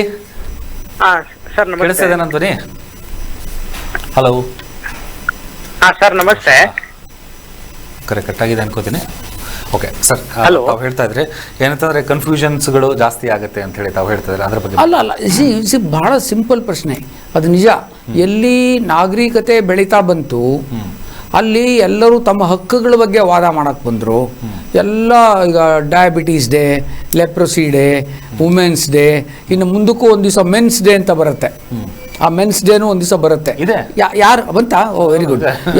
ಯಾರ ಮೇಲೆ ಅಧಿಕಾರ ಈಗ ನೋಡಿ, ಇಲ್ಲಿ ಕರ್ನಾಟಕದಲ್ಲಿ ನಾವು ಕನ್ನಡ ರಾಜ್ಯೋತ್ಸವ ಮಾಡ್ತೀವಲ್ಲ, ಹಾಗೆ ಅಂದರೆ ನಮ್ಮ ಹಕ್ಕುಗಳಿಗೋಸ್ಕರ ನಾವು ವಿಧಿನೇ ಇಲ್ಲದೆ ಹೋರಾಡಬೇಕಾದಂಥ ಪರಿಸ್ಥಿತಿ ಇದೆಯಲ್ವಾ? ಅದರಿಂದ ಹಕ್ಕುಗಳನ್ನು ಪೇಷಂಟ್ಸಿಗೆ ತಿಳಿಸ್ಕೊಡ್ಬೇಕಾಗಿದೆ. ಹಾಗಂತ ಏನು ಡಾಕ್ಟ್ರನ್ನ ಪೇಷಂಟ್ ದೇವರು ಅನ್ಕೊಂಡ್ಬಿಟ್ಟು ಆ ಕ್ಷಣಕ್ಕೆ ಡಾಕ್ಟ್ರು ಕೂಡ ಮನುಷ್ಯನೇ ಆಗಿರ್ತಾನೆ. ಹ್ಯೂಮನ್ ಎರರಿಂದ ಏನಾದರೂ ಹೆಚ್ಚು ಕಮ್ಮಿ ಆಗಿದ್ದರೆ ಬಹುಶಃ ನಾವು ಅದ್ರ ಬಗ್ಗೆ ಯೋಚನೆ ಮಾಡ್ಬೋದು. ಆದರೆ ಈಗ ಹೆಲ್ತ್ ಇಂಡಸ್ಟ್ರಿ ರೋಗ ನಿರ್ವಹಣೆಯ ಬಗ್ಗೆ ಎಲ್ಲರೂ ಗಮನ ಹರಿಸ್ತಾ ಇರೋದ್ರಿಂದ, ಆರೋಗ್ಯ ನಿರ್ವಹಣೆಯ ಬಗ್ಗೆ ಯಾರೂ ತಲೆ ಕೆಡಿಸ್ಕೊಳ್ದೇ ಇರೋದ್ರಿಂದ ಈಗ ಹೆಲ್ತ್ ಇಂಡಸ್ಟ್ರಿ ಹೋಗಿ ಈ ಸಿಕ್ ಇಂಡಸ್ಟ್ರಿ ಯಾವಾಗ ಆಯಿತು, ಮತ್ತು ಬರೋರೆಲ್ಲ ಪೇಷಂಟ್ಸು, ಇರೋರೆಲ್ಲ ಡಾಕ್ಟ್ರೇ ಯಾವಾಗ ಆಯಿತು, ನಾವು ಆರೋಗ್ಯ ನಿರ್ವಹಣೆ ಬಗ್ಗೆ ಮಾತಾಡೋಲ್ಲ. ನಾವು ಕಾಯಿಲೆ ಬಗ್ಗೆ ಮಾಹಿತಿ ಕೊಡಬೇಕು. ಪೇಷಂಟಿಗೆ ತನ್ನ ತಿಳ್ಕೊಳ್ಳೋ ಎಲ್ಲ ಹಕ್ಕು ಇದೆ, ನಿಜ. ನೀವು ಎಲ್ಲ ಬಂದು ಪೇಷಂಟ್ಗೆ ತಿಳಿಸ್ಕೊಟ್ರಿ ಅಂತ ಇಟ್ಕೊಳ್ಳಿ, ಅವ್ನಿಗೆ ಬೇಕಾಗಿದೆಯಲ್ಲ, ಅವನಿಗೇನಾಗಬೇಕು, ಅವ್ನಿಗೆ ಬಂದಿರೋದು ಅನುಕೂಲ ಆದರೆ ಸಾಕು. ಅದು ಆದರೆ ಇಂಥ ದೊಡ್ಡ ಕೊರತೆಗಳು ಯಾವಾಗ ಬರುತ್ತೆ ಅಂದರೆ ದೊಡ್ಡ ಆಪ್ರೇಷನ್ಗಳು ಮಾಡಬೇಕೇ ಬೇಡವೆ, ಒಂದು ಟೀಮ್ ಆಫ್ ಡಾಕ್ಟರ್ಸ್ ಡಿಸೈಡ್ ಮಾಡ್ತಾರೆಯೇ ಅಥವಾ ಒಬ್ಬನೇ ಡಿಸೈಡ್ ಮಾಡ್ತಾನೆ, ಅವ್ನು ಮಾಡಿ ಸರಿ ಇದೆಯೇ, ಇದನ್ನೆಲ್ಲ ಡಿಸ್ಕಸ್ ಮಾಡೋವಂಥದ್ದು ನಾನು ನೋಡ್ದಂಗೆ ಅದಕ್ಕೊಂದು ಮೆಡಿಕಲ್ ಫೆಟರ್ನಿಟಿನೇ ಇರುತ್ತೆ. ಜೂರಿಸ್ಪ್ರುಡೆನ್ಸ್ ಅಂತ ಒಂದಿದೆ, ಅದರಲ್ಲಿ ನ್ಯಾಯಶಾಸ್ತ್ರ ಮತ್ತು ಔಷಧಶಾಸ್ತ್ರ ಎರಡನ್ನೂ ಸೇರಿಸಿ ಮಾಡ್ತಾರೆ. ಅಂಥದ್ದನ್ನೆಲ್ಲ ಯಾಕೆ ಮಾಡಬೇಕಾಗುತ್ತೆ ಅಂದರೆ ರೋಗಿಗೆ ಶೋಷಣೆ ಮಾಡಿದರು ಅಂತ ಆಗಬಾರ್ದು. ರೋಗಿ ಈ ಡಾಕ್ಟ್ರು ಆಸ್ಪತ್ರೆಯಿಂದ ಹೊರಗಡೆ ಬಂದಮೇಲೆ ಕಳ್ಳನ ಮಗ ಅಂತ ಅನ್ನಬಾರ್ದು ಡಾಕ್ಟ್ರ್ ಬಗ್ಗೆ. ಅಷ್ಟು ಇಟ್ಕೊಂಡಿದ್ದವನು ಆ ಭಾವನೆ ಇಟ್ಕೊಳ್ಳಿ ಅಂತ ನನ್ನ ಪ್ರಕಾರ. ರೋಗಿಗಳಿಗೆ ರೋಗಿಗಳ ಹಕ್ಕು ಅವ್ರು ತಮ್ಮನ್ನು ತಾವು ಕಾಪಾಡ್ಕೋಬೇಕಾದ್ದು, ಅವ್ರು ತಮ್ಮನ್ನು ತಾವು ಕಾಪಾಡ್ಕೊಳ್ಬೇಕಾದ್ದು ಅನ್ನೋದು ಏನ್ರಿ ಅರ್ಥ? Actually that was not the criteria. ಮೊದಲು ನಾನು ತಿಳಿದಂಗೆ 50 ವರ್ಷಕ್ಕೆ ಮುಂಚೆ ಹಿಂಗಿರಲಿಲ್ಲ. ಈಗ ನಾವು ಅಂದ್ಕೊಂಡಿರೋದು ಬಹಳ ಮುಂದುವರೆದಿದ್ದೀವಿ ಅಂತ. ಬಹಳ ಮುಂದುವರೆದಂಗೆ, ನಾಗರಿಕತೆ ಮುಂದುವರೆದಂಗೆ ಅದರಿಂದ ಆಗೋ ಅನಾಹುತಗಳಿದಾವಲ್ಲ, ಅಮಾನವೀಯವಾಗಿ ಆಗುವ ಅನಾಹುತಗಳು, ಮತ್ತು ವಾಲಂಟ್ರಿಲಿ ಮಾಡೋವಂಥದ್ದು, ಹಣಕ್ಕೋಸ್ಕರನೇ ಇಂಡಸ್ಟ್ರಿ, ಹೆಲ್ತ್ ಇಂಡಸ್ಟ್ರಿ ಕೂಡ ಒಂದೊಂದು. ಈಗ ನಿಜ ಹೇಳಬೇಕು ಅಂದರೆ ಇಷ್ಟೆಲ್ಲ ಪ್ರಾಬ್ಲಮ್ ಯಾಕೆ ಆಗ್ತಾ ಇದೆ ಅಂದರೆ, ಒಬ್ಬ ವೈದ್ಯ ನೋಡಿ, ಒಬ್ಬ MBBS ಮಾಡ್ಬೇಕಾದ್ರೆ ಇಷ್ಟು ಲಕ್ಷ ಖರ್ಚು ಮಾಡಬೇಕು, ಒಂದು MD ಮಾಡ್ಬೇಕಾದ್ರೆ ಇಷ್ಟು ಕೋಟಿ ಖರ್ಚು ಮಾಡಬೇಕು, ಅಥವಾ ಅವನು ಮುಂದೆ ಇನ್ನೇನೋ ದೊಡ್ಡ ಆಸ್ಪತ್ರೆ ಕಟ್ಟಬೇಕು 50 ಕೋಟಿ ಖರ್ಚು ಮಾಡಬೇಕು. ಅದನ್ನ ಎಲ್ಲಿಂದ ತರೋಕ್ಕಾಗುತ್ತೆ? ಅವನ ದುಡ್ಡು ಅವ್ನು ಬ್ಯಾಂಕಿಂದ ಸಾಲ ತಂದಿರ್ತಾನೆ, ಬಡ್ಡಿ ಅವನು ಕಟ್ತಾ ಇರ್ತಾನೆ. ನಿನಗೆಲ್ಲ ಸವಲತ್ತನ್ನು ಕೊಡಬೇಕು, ನಿನ್ನ ಅರಿವಿನ ಕೊರತೆ ಇದೆ, ನಿನಗೆಲ್ಲ ಹೇಳ್ಕೊಡ್ಬೇಕು, ಈ ಕಾಯಿಲೆ ಇದೆ ಅಂದರೆ ಏನು ಅಂತ ಹೇಳಬೇಕು. ಅವನ ಸ್ಕ್ರೋಟಮ್ಗೆ ಕಿಡ್ನಿ ಅಂತಾನೆ, ಅವನಿಗೆ ಅದು ಕಿಡ್ನಿ ಕೆಳಗಿರಲ್ಲ ಕಣಯ್ಯೋ, ಹೊಟ್ಟೆ ಒಳಗಿರುತ್ತೆ ಅಂತ ಹೇಳ್ಕೊಡ್ಬೇಕು. ನಾನು ಲಂಗ್ಸ್ ಒಳಗೆ ಕೈ ಹಾಕ್ತೀನಿ ಅಂತಾನೆ ಮೊನ್ನೆ ಬಂದವನು. ಅಂದರೆ ಇಸಿ ನಾವು ಈ ಅರಿವಿನ ಕೊರತೆ ಇದೆ ಪೇಷಂಟ್ಗೆ ಅಂತೇಳಿ ಅವ್ನು ಹಳ್ಳಿ ಅವನಿಗೊಬ್ಬನಿಗೆ ಇಂಗ್ಲೀಷ್ ಮಾತಾಡೋ ಚಟ ಅವ್ನು ಬಂದು ಸಾರ್ ಮೋಷನ್ನೇ ಆಗಲ್ಲ ಸಾರ್ ಬೆಳಿಗ್ಗೆ ಅಂತಾನೆ. ಯಾಕಪ್ಪ ಅಂದೆ, ಲಂಗ್ಸ್ ಒಳಗೆ ಕೈಯಾಗಿ ತೆಗಿಬೇಕು ಇವನಜ್ಜಿ, ಲಂಗ್ಸ್ ಎಲ್ಲ ಯಾಕೆ ಕೆಳಗಡೆ ಬರುತ್ತೆ? ಅವನಿಗೆ ರೆಕ್ಟಮ್ ಅಂತ ಹೇಳಬೇಕು, ಇಂಗ್ಲೀಷ್ ಮಾತಾಡೋ ಚಟ ಅವನಿಗೆ. ನಾನು ರೆಕ್ಟಮ್ ಎಲ್ಲಿದೆ, ಲಂಗ್ಸ್ ಎಲ್ಲಿದೆ, ಅವನಿಗೆ ಅರಿವಿನ ಕೊರತೆ ಇನ್ನು ಎಲ್ಲವನ್ನೂ ಮಾಡಿ ಸಾಯಂಕಾಲ ಆಗುತ್ತೆ ಮನೆಗೆ ಹೋಗೋ ಹೊತ್ತಿಗೆ. ಓಕೆ ಸರ್, ಸಾಕಷ್ಟು ಜನರು ರೋಗಿಗಳು ಸಹಿತ ಸ್ವಯಂ ಪ್ರೇರಿತರಾಗಿ ತಾವು ತಿಳುವಳಿಕೆಯನ್ನು ತಿಳ್ಕೊಳ್ಬೇಕು ಅಂತಂದರೆ ಸ್ವಯಂ ಪ್ರೇರಿತರಾಗಿ ಔಷಧಿಗಳನ್ನು ತೆಗೆದುಕೊಳ್ಳೋದಾಗಿರಲಿ, ಅದಾದ ನಂತರ ಬರುವಂಥ ಕಾಯಿಲೆಗಳು, ಅದಾದ ನಂತರ ಬೇರೆಯವ್ರ ಮೇಲೆ ಕಂಪ್ಲೇಂಟ್ಸ್ಗಳು, ಹೀಗೆ ಒಂದಕ್ಕೊಂದು ಆರಂಭನೆ ಆಗಿರುತ್ತೆ. ಅಂದರೆ ಹೇಗೆ ಎಚ್ಚೆತ್ಕೊಳ್ಬೇಕು, ಆಮೇಲೆ ಇದನ್ನು ಹೇಗೆ ತಮ್ಮಷ್ಟಕ್ಕೆ ತಾವು ಸುಧಾರಣೆ ತಂದ್ಕೋಬೇಕು? ಇದು ಎಲ್ಲದಕ್ಕೂ ಕಾರಣ ಭಾರತದಲ್ಲಿ ಆರೋಗ್ಯ ನಿರ್ವಹಣೆ, ಉದ್ಯೋಗ ಸೃಷ್ಟಿ, ಆದಾಯ ಗಳಿಕೆ, ಇದು ಭಾರತ ಮುಂಚೂಣಿನಲ್ಲಿದೆ. ವೈದ್ಯರು 75% ಕ್ಲಿನಿಕ್ಗಳನ್ನ, 60% ಆಸ್ಪತ್ರೆಗಳನ್ನು ನಗರೀಕರಣ ನಗರದಲ್ಲಿ ತೆಕ್ಕೊಂಡಿದ್ದಾರೆ. ಶೇಕಡ 72% ಜನ ಗ್ರಾಮೀಣ ಪ್ರದೇಶದಲ್ಲಿದ್ದಾರೆ, ಅವ್ರಿಗೆ ಸಿಗ್ತಾ ಇಲ್ಲ. ಅವ್ರಿಗೆ ಮಾಹಿತಿ ಕೊರತೆ ಏನು, ಅವನಿಗೊಂದು ಕ್ರೋಸಿನ್ ಸಿಕ್ಕಲ್ಲ, ಹೋದರೆ ಒಂದು ಬ್ಯಾಂಡೇಜ್ ಸಿಕ್ಕಲ್ಲ, ಅವನಿಗೆ ನಾವು ಆರೋಗ್ಯ ಇಂಡಸ್ಟ್ರಿ ಬಗ್ಗೆ ಇಷ್ಟು ದೊಡ್ಡ ಮಾತಾಡ್ತೀವಿ ಒಂದು. ಮತ್ತು ನಾವು ಕೂಡ ಏನು ಮಾಡಿದ್ದೀವಿ, ಇದನ್ನು ಒಂದು ಉದ್ಯಮವನ್ನಾಗಿ ಮಾಡಿದ್ದೀವಿ. ಆರೋಗ್ಯ ಸೇವೆಯನ್ನು ಉದ್ಯಮವನ್ನಾಗಿ ಪರಿವರ್ತಿತ ಮಾಡಿದ್ದೀವಿ. ಇದನ್ನು ಸೇವೆಗೆ ಇದ್ದಿದ್ದು ಸರ್ವಿಸ್ ಸೆಕ್ಟರಲ್ಲಿತ್ತು, ಇದನ್ನು ಇವಾಗ ಇಂಡಸ್ಟ್ರಿಗೆ ತಂದ್ವಿ, ಹೆಲ್ತ್ ಇಂಡಸ್ಟ್ರಿ ಮಾಡಿಬಿಟ್ವಿ. ಹಾಗಾಗಿ ಏನಾಗೋಯ್ತು, ಕೊಳ್ಳೋರು ಇರ್ತಾರೆ, ಮಾರೋರು ಇರ್ತಾರೆ. ಸೊ ಮಾರೋರು ಕೊಳ್ಳೋರ ನಡುವೆ ಮೋಸ, ದಗ, ವಂಚನೆ ಇವೆಲ್ಲ ನಡೆಯುತ್ತೆ. ನಮ್ಮ ದೇಶದಲ್ಲಿ ಅದಕ್ಕೆ ಯಾವುದೇ ಏನು ಸರ್ಟಿಫಿಕೇಟು, ಡಿಗ್ರಿ ಏನು ಬೇಕಾಗಿಲ್ಲ, ಎಲ್ಲರೂ ಮಾಡಬಲ್ಲರು. All are capable of deceiving somebody or the other. ಅದು ಮನುಷ್ಯನ ಗುಣ. ಅದು ನಮಗೇನು ಅರ್ಥ ಆಗಬೇಕು ಅಂದರೆ, ರೋಗಿಗಳಿಗೂ ಕೂಡ ಅರ್ಧ ಕಾಯಿಲೆಗಳಿಗೆ, ನಾನು ನಿಮ್ಗೆ ಅವತ್ತಿಂದ ಹೇಳ್ತಾ ಇದ್ದೀನಿ, ಅರ್ಧ ಕಾಯಿಲೆಗಳಿಗೆ ಯಾವುದೇ ಔಷಧಿ ಇಲ್ಲದೆ ಗುಣವಾಗಬಲ್ಲರು, ನಂಬರ್ 1. ನಂಬರ್ 2, ವೈದ್ಯನಿಲ್ಲದೆ ರೋಗಿ ಬದುಕಬಲ್ಲ, ರೋಗಿ ಇಲ್ಲದೆ ವೈದ್ಯ ಬದುಕಲಾರ. ನಂಬರ್ 2. ನಂಬರ್ 3, ಮನುಷ್ಯ ತಾನು ಹುಟ್ಟಿದ ದಿನನೇ ದೇವರು ಅಂತಿರೋ, ಆಲ್ಮೈಟಿ ಅಂತಿರೋ, ಪ್ರಾವಿಡೆನ್ಸ್ ಅಂತಿರೋ, ನಮಗೆ ಒಂದು ವರ ಕೊಟ್ಟಿದ್ದಾನೆ, ಸ್ಪಾಂಟೇನಿಯಸ್ ಇಂಟೆಲಿಜೆಂಟ್ ರಿಪೇರಿಂಗ್ ಕೆಪಾಸಿಟಿ. ಯಾವ ಡಾಕ್ಟ್ರ್ ಹತ್ರ ಹೋಗದೆ ಇದ್ರು ನಿಮ್ಮ ಕಾಯಿಲೆ ಖಂಡಿತ ವಾಸಿ ಆಗುತ್ತೆ. ಆ ನಂಬಿಕೆ ನಮಗಿಲ್ಲ, ಎದುರಿಸ್ಬಿಟ್ಟಿಯಾರೆಲ್ಲ ನಮಗೆ. ಆ ನಂಬಿಕೆ ನಮಗಿಲ್ಲ. ಅದಕ್ಕಾಗಿ ನಾವು ಹಕ್ಕುಗಳ ಬಗ್ಗೆ ಹೋರಾಡ್ತೀವಿ. ಹಕ್ಕುಗಳ ಬಗ್ಗೆ ಯಾಕೆ ಹೋರಾಡ್ತೀವಿ? ನನಗೆ ಡಾಕ್ಟ್ರ್ ಬಗ್ಗೆ ನಂಬಿಕೆ ಇಲ್ಲ. ಡಾಕ್ಟ್ರಿಗೆ ನಂಬಿಕೆ ಇಟ್ಕೊಂಡು ಅವನು 10 ಕೋಟಿ ನರ್ಸಿಂಗ್ ಹೋಮ್ ಮೇಲೆ ಹಾಕಿ ನಿನ್ನ ಹತ್ರ 50 ರೂಪಾಯಿ ಇಸ್ಕೊಂಡು ಅವನು ಎಲ್ಲಿಗೆ ಹೋಗಬೇಕು? ಸೊ ನಾವು ಇಲ್ಲೆಲ್ಲೋ ಒಂದು ಕಡೆ ಅಕ್ಕ ಹೇಳ್ತಾಳೆ, ಎಲ್ಲೋ ಆವ ವಿದ್ಯೆ ಕಲಿತಾರೇನು ನೀನು, ಸಾವ ವಿದ್ಯೆ ಕಲಿಯಲಿಲ್ಲ ಅಂತ. ಅಷ್ಟಾಕೆ ನಮ್ಮ ಲದ್ದೆ ಸೋಮಣ್ಣ ಏನು ಚೆನ್ನಾಗಿ ಹೇಳ್ತಾನೆ, ವ್ಯಾಧಿ ಬಂದರೆ ನರಳು, ಬೇನೆ ಬಂದರೆ ಒರಲು, ಜೀವ ಹೋದರೆ ಸಾಯಿ, ಅದಕ್ಕೆ ಆ ದೇವರ ಹಂಗೆ ಹಾಕಿ ಅಂತಾನೆ. ಆ ತಾಕತ್ ನಮ್ಮಲ್ಲಿ ಎಷ್ಟು ಜನಕ್ಕಿದೆ? ಸರ್ ಮಾತಾಡ್ತೀನಿ, ಒಂದು ಕಾಲ್ ತಗೊಂಡ್ಬಿಡ್ತೇನೆ. ನಮಸ್ಕಾರ. ಹಲೋ, ಹೇಳಿ, ತಮ್ಮ ಹೆಸರು ಯಾವ? ಸರ್ ನಮಸ್ತೆ ಸರ್. ನಮಸ್ತೆ ಸರ್, ನಾನು ಗಂಗಾವತಿ ಸರ್, ಕೊಪ್ಪಳ ಡಿಸ್ಟಿಕ್ ಇಂದ. ಹಾ, ಏನ್ ಹೆಸರು? ಗಂಗಾವತಿ. ಸರ್ ಹೆಸರು ಬೇಡ ಸರ್, ಗಂಗಾವತಿ ಕೊಪ್ಪಳ ಡಿಸ್ಟಿಕ್ ಇಂದ. ಹಾ, ಓಕೆ, ಹೇಳಿ ಸರ್, ಏನ್ ಪ್ರಶ್ನೆ ಕೇಳಿ. ಸರ್ ನಾನು ಪೋಲಿಯೋ ಆಗಿದ್ದು ಸರ್, ನಮ್ಗೆ ಸಣ್ಣೋಳಿದ್ದಾಗ 6 ವರ್ಷದಿಂದ ಪೋಲಿಯೋ ಆಗಿತ್ತು ಸರ್. ಹಲೋ, ಹೇಳಿ ನಿಮ್ ಪ್ರಶ್ನೆ ಏನ್ ಹೇಳಿ. ಪೋಲಿಯೋ ಆಗಿತ್ತು ಸರ್, ನಾನು ಮತ್ತೆ ನಡೀತಾ ಇದೆ ಸರ್, ಚೆನ್ನಾಗಿ ನಡೀತಾ ಇದೆ. ಮೊನ್ನೆ ರೀಸೆಂಟ್ ಆಗಿ ಬೈಕ್ ಆಕ್ಸಿಡೆಂಟ್ ಆಗಿ ಸರ್, ಚೆನ್ನಾಗಿರೋ ಕಾಲು ACL ಆಗಿದೆ ಸರ್, ACL ಟೇರ್ ಆಗಿದೆ ಸರ್. ಹೇಳಿ ನಿಮ್ ಪ್ರಶ್ನೆ ಹೇಳಿ. ಅದು ನನಗೆ ಅದಕ್ಕೆ ಚಿಕಿತ್ಸೆ ಏನಾದ್ರು ಇದೇನಂತ ಕೇಳ್ಬೇಕಿತ್ತು ಸರ್ ಆಯುರ್ವೇದಿಕದಲ್ಲಿ. ಚಿಕಿತ್ಸೆ ಎಲ್ಲದಕ್ಕೂ ಇದೆ ರೀ. ಆದ್ರೆ ಪ್ರಶ್ನೆ ಏನ್ ಗೊತ್ತಾ, ಯಾವುದು ಕ್ಯೂರಬಲ್ಲು, ಯಾವುದು ಇನ್ಕ್ಯೂರಬಲ್ಲು, ಯಾವುದು ರಿವರ್ಸಿಬಲ್ಲು, ಯಾವುದು ಇರ್ರಿವರ್ಸಿಬಲ್ ಅನ್ನೋದನ್ನ ಯೋಚನೆ ಮಾಡಬೇಕು. ಎಲ್ಲದಕ್ಕೂ ಚಿಕಿತ್ಸೆ ಇದೆ. ಎಷ್ಟೋ ಸರಿ ಆಪರೇಷನ್ ಸಕ್ಸಸ್ಸು, ಪೇಷಂಟ್ ಹೋಗ್ಬಿಟ್ಟ ಅಂತಾರೆ, ಮೆಡಿಕಲ್ ಇದರಲ್ಲಿ ಆಡ್ಕೊಂಡು ನಗ್ತಾರೆ, ಅದಾ ಅಂತ ನೋಡಬೇಕು. ನೀವು ಬರೀ ACL ಟೇರ್ ಆಗಿದ್ರೆ ಒಂದು ಆರ್ಥೋಪೆಡಿಕ್ ಸರ್ಜನ್ ಅದನ್ನ ಸರ್ ಮಾಡ್ತಾರೆ. Okay okay fine. ಹಾಗೆ ನೆಕ್ಸ್ಟ್ ಇನ್ನೊಂದು ಕಾಲ್. ನಮಸ್ಕಾರ ಸರ್. ನಮಸ್ಕಾರ. ನಮಸ್ಕಾರ, ಹೇಳಿ ಸರ್. ಪ್ರಶ್ನೆ ಕೇಳಿ. ಮಂಜುನಾಥ್ ಅವರು ಮಾತಾಡ್ತಿರೋದು. ಹೇಳಿ ಸರ್. ನನಗೆ ಕಿಡ್ನಿ ಕ್ರಿಯೇಟಿನ್ ಜಾಸ್ತಿ ಆಗಿದೆ. ಡಾಕ್ಟರ್ ಡಯಾಲಿಸಿಸ್ ಮಾಡ್ಬೇಕಂತಾರೆ, ಏನ್ ಮಾಡೋದು ಅದಕ್ಕೆ? ಎಷ್ಟಿದೆ ಕ್ರಿಯಾಟಿನ್? ನೀನು 10 ಇದೆ ಸರ್. 10 ಖಂಡಿತ ಜಾಸ್ತಿನೇ. 6 ಮೇಲಿದ್ರೆ ತಕ್ಷಣ ನೀವು ಯುರೋಮಿಕ್ ಕೋಮಾ ಅಂತಾರೆ. ಯೂರಿಯಾ ಲೆವೆಲ್ ಎಷ್ಟಿದೆ? ಯೂರಿಯಾ ಲೆವೆಲ್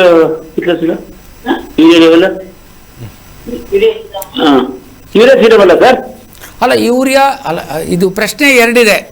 ಒಂದು, ತಾವು ಹೋಮಿಯೋಪತಿಯಿಂದ ಪ್ರಯತ್ನ ಮಾಡಬೇಕು ಅಂತ ತಮಗನ್ಸಿದ್ರೆ ಮಾಡ್ಬೇಕಂತ ಪ್ರಯತ್ನ ಇದೆ.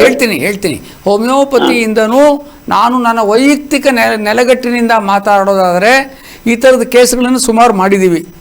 ವಾಪಸ್ಸು 5, 3, 2ಕ್ಕೂ ಬಂದಿರೋರು ಇದ್ದಾರೆ. ಅಷ್ಟು ಸುಲಭ ಅಂತೂ ಅಲ್ಲ.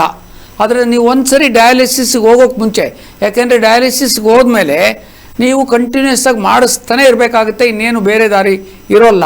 ಅದಕ್ಕೆ ಮುಂಚೆ ಒಂದು ಸರಿ ಪ್ರಯತ್ನ ಮಾಡ್ತೀವಿ ಅಂದರೆ ಹೋಮಿಯೋಪತಿನ ಒಂದು ಸರಿ 1-2 ತಿಂಗಳಾದರೂ ಪ್ರಯತ್ನ ಮಾಡಿ, ಇನ್ನೂ ಜಾಸ್ತಿ ಆಗಬಾರ್ದು, 10 ಮೇಲೆ ಹೋಗಬಾರ್ದು. ಅದನ್ನು ಇಳಿಸೋಕೆ ಸಾಧ್ಯ ಆಗುತ್ತಾ ಅಂತ ಹೋಮಿಯೋಪತಿಯಿಂದ ಖಂಡಿತ ಪ್ರಯತ್ನ ಮಾಡಿ ನೋಡ್ಬೋದು. ಓಕೆ, ಹಾಗೆ ನೆಕ್ಸ್ಟ್ ಇನ್ನೊಂದು ಕಾಲ್. ನಮಸ್ಕಾರ. ಹಲೋ, ಹೇಳಿ, ತಮ್ಮ ಹೆಸರು ಯಾವರಿಂದ? ಸರ್ ನಮಸ್ಕಾರ ಸರ್. ನನ್ನ ಮಗನ ಸರ್ ತಿಮ್ಮಯ್ಯ ಅಂತೇಳಿ. ಹೇಳಿ ಸರ್, ಏನು ಪ್ರಶ್ನೆ ಇದೆ ಕೇಳಿ. ಸರ್, ನಿಮ್ಮ ಆಯುಷ್ ಚಾನೆಲ್ ನಲ್ಲಿ ಆರೋಗ್ಯದ ಬಗ್ಗೆ ತುಂಬಾ ಕಾಳಜಿ ವಹಿಸ್ತಾ ಇರೋದು ಎಲ್ಲರಿಗೂ ತುಂಬಾ ಹೆಮ್ಮೆ ತರುವಂತ ವಿಚಾರ ಸರ್. Thank you sir. ಹೇಳಿ ಹೇಳಿ ಸರ್. ತಮ್ಮ ಪ್ರಶ್ನೆ ಸರ್? ಆಮೇಲೆ ಇಂಥ ವಿದ್ವೇಷರಿದಲ್ಲ ಸರ್, ಹಾಂ, ಇಂಥ ಡಾಕ್ಟರ್ಗಳು ಸಿಗೋದು ತುಂಬಾನೇ ಕಮ್ಮಿ ಆಗಿದೆ ಸರ್. ಏನು ಮಾಡೋಣ? ಆರೋಗ್ಯದ ಮಾಹಿತಿ ಕೊಡೋರಿಲ್ಲ, ಮತ್ತೆ ₹1 ಹೋಗುವಂತ ಮೆಡಿಸಿನ್ ಇದ್ರು ಕೂಡ ಅಡ್ಮಿಷನ್ 108 ಹೇಳ್ತಾರೆ ಸರ್. ಹೌದು, ಅದು ನಾವೇ ಮಾಡ್ಕೊಂಡ್ಬಿಟ್ವಲ್ಲ, ಸರ್ ನಾವೇ ಮಾಡ್ಕೊಂಡ್ಬಿಟ್ವಿ. ಅದೇ ಸರ್, ಈಗ ಹಂಗೆ ಆಗಿಲ್ಲ ಸರ್. ಈಗ ಏನಾಗಿದೆ, ಮಾಡರ್ನ್ ಸೈನ್ಸ್ಗಳನ್ನೆಲ್ಲ ಈಗೆಲ್ಲ ಬಿಸ್ನೆಸ್ ಮಾಡ್ಕೊಂಡ್ಬಿಟ್ರಿ ಸರ್. ಅಲ್ಲ, ಈಗ ಮಾಡ್ರನ್ ಸೈನ್ಸ್ ಏನು, ನಮ್ಮ ಜನ ನೀವು ಯಾವ್ದು ಕೊಟ್ಟರೂ ಕೂಡ ಪೂಜೆ ಮಾಡೋದನ್ನು ಬೇಕಾದರೆ ನಾವು ಬಿಸ್ನೆಸ್ ಮಾಡ್ಕೊಂಡ್ಬಿಡ್ತೀವಿ. ಬಿಸ್ನೆಸ್ ಮಾಡ್ಕೊಡೋದ್ರಲ್ಲಿ ನಮ್ಮ ಜನ ಎತ್ತಿದ ಕೈ, ಅದರಲ್ಲಿ ಏನಿಲ್ಲ. ಪ್ರಶ್ನೆ ಏನು ಅಂದರೆ, ಇದೆ ಒಬ್ಬ ರೋಗಿಯಾಗಿ ನೀವು ಇದರಿಂದ ಎಲ್ಲ ತಪ್ಪಿಸ್ಕೊಂಡು ದೇವರಿಗೆ ಹರಕೆ ಏನು ಹಾಕ್ಕೋಬೇಕು ಅಂದರೆ, ಎಲ್ಲೂ ನಂದು ಕೇಸ್ ಹಾಳಾಗ್ದಂಗೆ ಯಾರ ಕೈಗೆ ಒಪ್ಪಿಸ್ಕೊಳ್ಳಪ್ಪ ಅಂತ ಅಷ್ಟೇ. ಇಲ್ಲಿ ನೀವು ಬದುಕೋದು ಅಷ್ಟೇ ಇಲ್ಲಿ ಮುಖ್ಯ ಆಗುತ್ತೆ. ಪ್ರಪಂಚನ ನಾವು ಬದಲಾಯಿಸ್ತೀವಿ ಅಂತ ನಂಗೆ ಗೊತ್ತಿಲ್ಲ, ಯಾಕೆಂದರೆ ಈ ಪ್ರಪಂಚನ ನಾವು ಸೃಷ್ಟಿ ಮಾಡಿಲ್ಲ. ಈ ಹೆಲ್ತ್ ಇಂಡಸ್ಟ್ರಿನ ನಾವು ಸೋ ಕಾಲ್ಡ್ ಹೆಲ್ತ್ ಇಂಡಸ್ಟ್ರಿನ ನಾವು ಸೃಷ್ಟಿ ಮಾಡಿಲ್ಲ. ಅವರಿಗೆಲ್ಲ ನಿಯಮ ಹೇಳೋಕ್ಕೆ ನಮ್ಮ ಕೈಲಲ್ಲಿ ಏನೂ ಇಲ್ಲ. ಬುದ್ಧಿವಂತರಾದರೂ ಹೊಂದ್ಕೊತಾರೆ, ಇಲ್ಲದೇ ಇದ್ರೆ ಜಾಗ ಖಾಲಿ ಮಾಡ್ತಾರೆ, ಅಷ್ಟೇ ಇರೋದು. ಇವಾಗ ಇರೋದ್ರಲ್ಲಿ ಕೆಟ್ಟಿದ್ರಲ್ಲಿ ಮಧ್ಯಸ್ಥ ಅಂತ ಎಷ್ಟು ಮಾಡೋಕ್ಕಾಗುತ್ತೋ ಅಷ್ಟು ನಾವು ಮಾಡೋದು, ಮಿಕ್ಕಿದ್ದು ಅಷ್ಟೇ. ಅದು ನಮ್ಮ ಅದು ವಿಧಿ ಅಂತಿರೋ, ಅದೇನಂತಿರೋ, ನೀವೇನು ಕರ್ಕೊತಿರೋ ಅದು ಕೊಡಬೇಕಾಗುತ್ತೆ. ಆಸ್ಪತ್ರೆಗಳೆಲ್ಲ ಮಾಡೋದು ತಪ್ಪು ಅಂತ ನಿಮಗೂ ನಮಗೂ ಅನಿಸುತ್ತೆ. ಬಟ್ ನಾನೇನಾದರೂ ಒಂದು 50 ಕೋಟಿ ಹಾಕಿ ಒಂದು ನರ್ಸಿಂಗ್ ಹೋಮೋ, ಒಂದು ಆಸ್ಪತ್ರೆನೋ ಕಟ್ಟಿದ್ದಿದ್ರೆ ನಾನು ಅದನ್ನು ವಾಪಸ್ ತೊಗೊಳ್ಳೋದು ಹೆಂಗೆ ಅಂತ ನೋಡ್ತಾ ಇದ್ದೆ. ನೀವು ಹೇಳ್ಬೋದು ಆ ಥರ ದುಡ್ಡೇ ಖರ್ಚು ಮಾಡಬಾರ್ದಾಗಿತ್ತು ಅಂತ. ದುಡ್ಡು ಖರ್ಚು ಮಾಡಿದೆ ಎಲ್ಲೋ ಒಂದು ಸಣ್ಣದು PHCನೋ ಸಣ್ಣದು ಒಂದು ಇಟ್ಕೊಂಡಿದ್ರೆ ದೊಡ್ಡದಕ್ಕೆಲ್ಲ ಹೊರಗಡೆ ಹೋಗಬೇಕು. ದುಡ್ಡಿರೋರು ಎಲ್ಲ ನ್ಯೂಯಾರ್ಕು, ಮೇಯೋ ಕ್ಲಿನಿಕ್ಕು, ಅಲ್ಲೆಲ್ಲೋ ದೊಡ್ಡ ಸ್ಲೋನ್ ಕೇಟ್ರಿಂಗ್ ಮೆಮೋರಿಯಲ್ ಆಸ್ಪತ್ರೆ, ಇಂಥದಕ್ಕೆ ಸ್ಟ್ಯಾನ್ಫೋರ್ಡು, ಆಕ್ಸ್ಫೋರ್ಡು ಅಲ್ಲಿಗೆಲ್ಲ ಹೋಗ್ತಾರೆ. ಪಾಪ ನಾವು ಇಲ್ಲಿ ಒಂದು ಹೊತ್ತಿನ ಊಟಕ್ಕಿಲ್ಲದೆ ಇರೋರು ಈ ದೇಶದ ಜನ. ನಮ್ಗೆ ಇರೋದ್ರಲ್ಲೇ ಆ್ಯಕ್ಚುಲಿ ಮೊದಲು ಇವೆಲ್ಲ ಬೇಕಾಗೇ ಇರಲಿಲ್ಲ. 50 ವರ್ಷದಿಂದ ನಾನು ನೋಡ್ದಂಗೆ ಎಲ್ಲಿತ್ರಿ ಎಂಥ ದೊಡ್ಡ ಡಾಕ್ಟ್ರು, ಈಗ ಯಾರು, ಎಲ್ಲವೂ ಕೂಡ ಇನ್ವೆಸ್ಟಿಗೇಷನ್ನು. ನಾವು ನಮ್ಮ ಕಾಲದಲ್ಲಿ ನಮಗೆಲ್ಲ ಹೇಳ್ಕೊಟ್ಟಿದ್ದು ಆಸ್ಕಲ್ಟೇಷನ್ನು, ಪರ್ಕಷನ್ನು. ರೋಗಿಯನ್ನು ಬೆಡ್ ಸೈಡಲ್ಲಿ ನೋಡಿ ಅವನು 2 ಚೆಸ್ಟ್ ಮೂಮೆಂಟ್ ನೋಡೋದು, ಅವ್ನ ಪಲ್ಸ್ ನೋಡೋದು, ಪಲ್ಸಿಂದನೇ ಏನಾಗಿದೆ ಅಂತ ಹೇಳೋರು ಅವಾಗೆಲ್ಲ. ಅವ್ನು ಸೈನ್ಸ್ ಆ್ಯಂಡ್ ಸಿಮ್ಟಮ್ಸು, ನಡುಕ್ತಾನ, ಚಳಿ ಇದೆಯಾ, ಎಲ್ಲಿ ನೋವು ಅಂತಾನೆ, ಬರೀ ಆಬ್ಜೆಕ್ಟಿವ್ ಸಿಮ್ಟಮ್ಸನ್ನು ನೋಡಿಕೊಂಡು ಬೆಡ್ ಸೈಡಲ್ಲಿ ಮಾಡಿದಂಥ ವೈದ್ಯರು ನಮ್ಮ ದೇಶದಲ್ಲೇ ಇದ್ದಾರೆ, ಬೇಕಾದಷ್ಟು ಜನ ಇದ್ದಾರೆ. ಅವಾಗ ಅವ್ರಿಗೆಲ್ಲ ದುಡ್ಡಿನ ಮೇಲೆ ಇತ್ತು, ಈಗಿರೋಲ್ಲ ದುಡ್ಡಿಗೆ ಸಾಯ್ತಾರೆ ಅಂತ ನಾವ್ಯಾರು ಅಂದ್ಕೋಬೇಕಾಗಿಲ್ಲ. ಹಾಗೆ ನಾವು ಮಾರ್ಪಾಡು ಮಾಡಿದ್ದೀವಿ. ನಿಮಗೆ ಇಲ್ಲೆಲ್ಲ ರೋಡ್ ಸೈಡಲ್ಲಿ ನಿಂತ್ಕೊಂಡು ದರ್ಶಿನಿ ಹೋಟ್ಲಾಗ ಕಾಫಿ ಕುಡಿದ್ರೆ ₹10 ಸಿಕ್ಕುತ್ತೆ. ನೀವು ಯಾವುದಾದ್ರು 5 ಸ್ಟಾರ್ ಹೋಟ್ಲಿಗೆ ಹೋದ್ರೆ ₹200 ಆಗುತ್ತೆ. ಏರ್ಪೋರ್ಟಾಗ ಕುಡಿದ್ರೆ ₹140. ಮೊನ್ನೆ ಎಲ್ಲೋ ಬರ್ತಾ ₹180 ಕಾಫಿ, ಕತ್ತೆ ಗಂಜಲ ಇದ್ದಂಗಿತ್ತು. ಇನ್ನು ನಮ್ಮ ರೋಡಲ್ಲೇ ಚೆನ್ನಾಗಿತ್ತು, ₹15 ಕಾಫಿ. ಸೊ ಇಲ್ಲಿ ನಿಮಗೆ ಕೇಟ್ರಿಂಗು ಕೌಂಟ್ ಆಗುತ್ತೆ. ನಿಮ್ಮ ಯೋಗ್ಯತೆ ಅಯೋಗ್ಯತೆಗಳು ಕೂಡ, ಪೇಷಂಟ್ನ ಯೋಗ್ಯತೆ ಅಯೋಗ್ಯತೆಗಳು ಕೂಡ ಯಾರು ಏನೇ ಹೇಳಲಿ ಅದು ಕೌಂಟ್ ಆಗುತ್ತೆ ಈ ದೇಶದಲ್ಲಿ. ಓಕೆ, ಹಾಗೆ ನೆಕ್ಸ್ಟ್ ಇನ್ನೊಂದು ಕಾಲ್ ಇದೆ. ನಮಸ್ಕಾರ. ನಮಸ್ಕಾರ ಸರ್. ಹೇಳಿ ಸರ್, ತಮ್ಮ ಹೆಸರು ಯಾವರಿಂದ? ನಾನು ಡಾಕ್ಟರ್ ಹತ್ರ ಮಾತಾಡ್ಬೇಕು ಸರ್. ಹೇಳಿ ಸರ್, ನಮ್ಗೆ ಸ್ವಲ್ಪ ವೈಟ್ ಪ್ಯಾಚಸ್ ಆಗಿದೆ ಕಾಲಲ್ಲಿ. ಹಾಂ, ನಮ್ಮ ಮನೆಯವ್ರು ಯಾರಿಗೂ ಸಿಂಟಮ್ಸ್ ಇರಲಿಲ್ಲ. ಈಗ 50 ನಡೀತಾ ಇದೆ. ಇದಕ್ಕೆ ಏನಾರ ಸಜೆಷನ್ ಇದೆಯಾ ಸರ್? ಸಜೆಷನ್ ಏನಿಲ್ಲ, ಔಷಧಿ ಕೊಡ್ಬೋದು. ಹೋಮಿಯೋಪತಿನಲ್ಲಿ ಪರಿಣಾಮಕಾರಿ ಔಷಧಿಗಳಿದ್ದಾವೆ. ನೀವು ನಮ್ಮಲ್ಲೆಲ್ಲ ಬಿಫೋರ್ ಆ್ಯಂಡ್ ಆಫ್ಟರ್ ಫೋಟೋಗಳನ್ನು ತೋರಿಸುವಂಥದ್ದು ಬೇಕಾದಷ್ಟು ಕೇಸ್ಗಳಿದೆ. ಹೋಮಿಯೋಪತಿನಲ್ಲಿ ಯಾವುದೇ ಇನ್ವೆಸಿವ್ ಟ್ರೀಟ್ಮೆಂಟ್ ಇಲ್ಲದೆ, ಅದಕ್ಕೇನೋ ಲೇಸರು ಇನ್ವೆಸಿವ್ ಆಗಿ ಏನೂ ಕೊಡ್ದೇನೆ ಅದನ್ನು ಗುಣ ಮಾಡುವಂಥ ಶಕ್ತಿ ಹೋಮಿಯೋಪತಿಗಿದೆ. ಯಾರೊಬ್ಬರು ಒಳ್ಳೆ ಹೋಮಿಯೋಪತಿನ ಡಾಕ್ಟರ್ ನೋಡ್ಕೊಳ್ಳಿ, ಹಿ ವಿಲ್ ಟೇಕ್ ಕೇರ್. ಅಂದರೆ ಸರ್, ಇವ್ರು ಕೇಳುವಂಥ ಪ್ರಶ್ನೆಗೆ ಏನೊಂದೇನಂತಂದರೆ, ಈ ಪ್ಯಾಚಸ್, ವೈಟ್ ಪ್ಯಾಚಸ್ ಏನು ಕಾರಣಕ್ಕೆ ಬರುತ್ತೆ ಅದನ್ನ ತಿಳ್ಕೊಂಡ್ಬಿಡ್ತೀನಿ. ಈಗ ಇದೇನು already ಇದೆ ತಗೊಂಡ್ಬಿಡ್ತೀನಿ. ಅವ್ರು ಮೊನ್ನೆ ಹೇಳ್ತಾ ಇದ್ವಲ್ಲ, ಆ ಡಯಾಬಿಟೀಸ್ಗೆ ಇನ್ಸುಲಿನ್ ಕೊರತೆ ಕಾರಣ. ಆ ಇನ್ಸುಲಿನ್ ಕೊರತೆಗೆ ಏನು ಕಾರಣ? ಬಿಳಿ ಪ್ಯಾಚಿಗೆ ಮೆಲನಿನ್ ಪಿಗ್ಮೆಂಟ್ ಇಲ್ಲ. ಮೆಲನಿನ್ ಪಿಗ್ಮೆಂಟ್ ಬರೋಕೆ ಏನು ಕಾರಣ? ಅದಕ್ಕೆ ನೋಡ್ಕೋಬೇಕು. ನಮ್ಮಲ್ಲಿ ಲಿವರ್ಗೆ 32 ಫಂಕ್ಷನ್ ಇದೆ. ಆ 32 ಫಂಕ್ಷನ್ನಲ್ಲಿ ಬಣ್ಣ ಬಳಿಯೋದು ಒಂದು ಫಂಕ್ಷನ್ನು.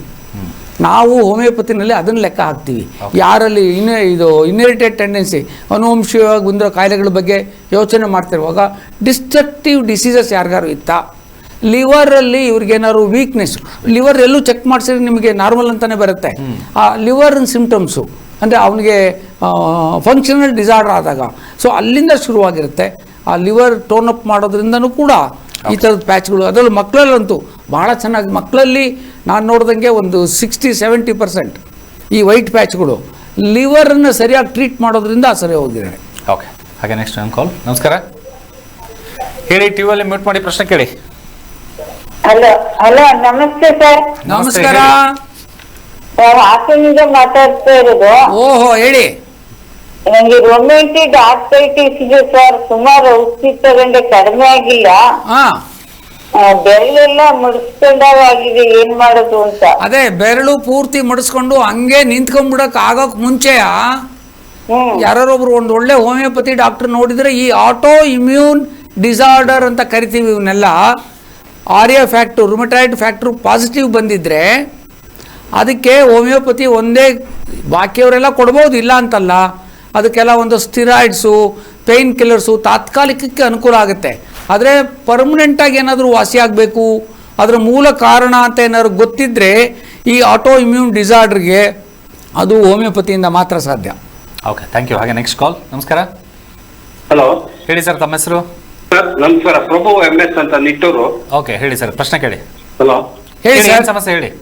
ಸರ್ ಅದೇ ನಮಗೆ ಶುಗರ್ BP ಇದೆ, ಪ್ಲಸ್ ಥೈರಾಯ್ಡ್ ಇದೆ. ಥೈರಾಯ್ಡ್ 75 mg ತಗೊಳ್ತಾ ಇದೀವಿ. ಅದಕ್ಕೆ ಏನಾರ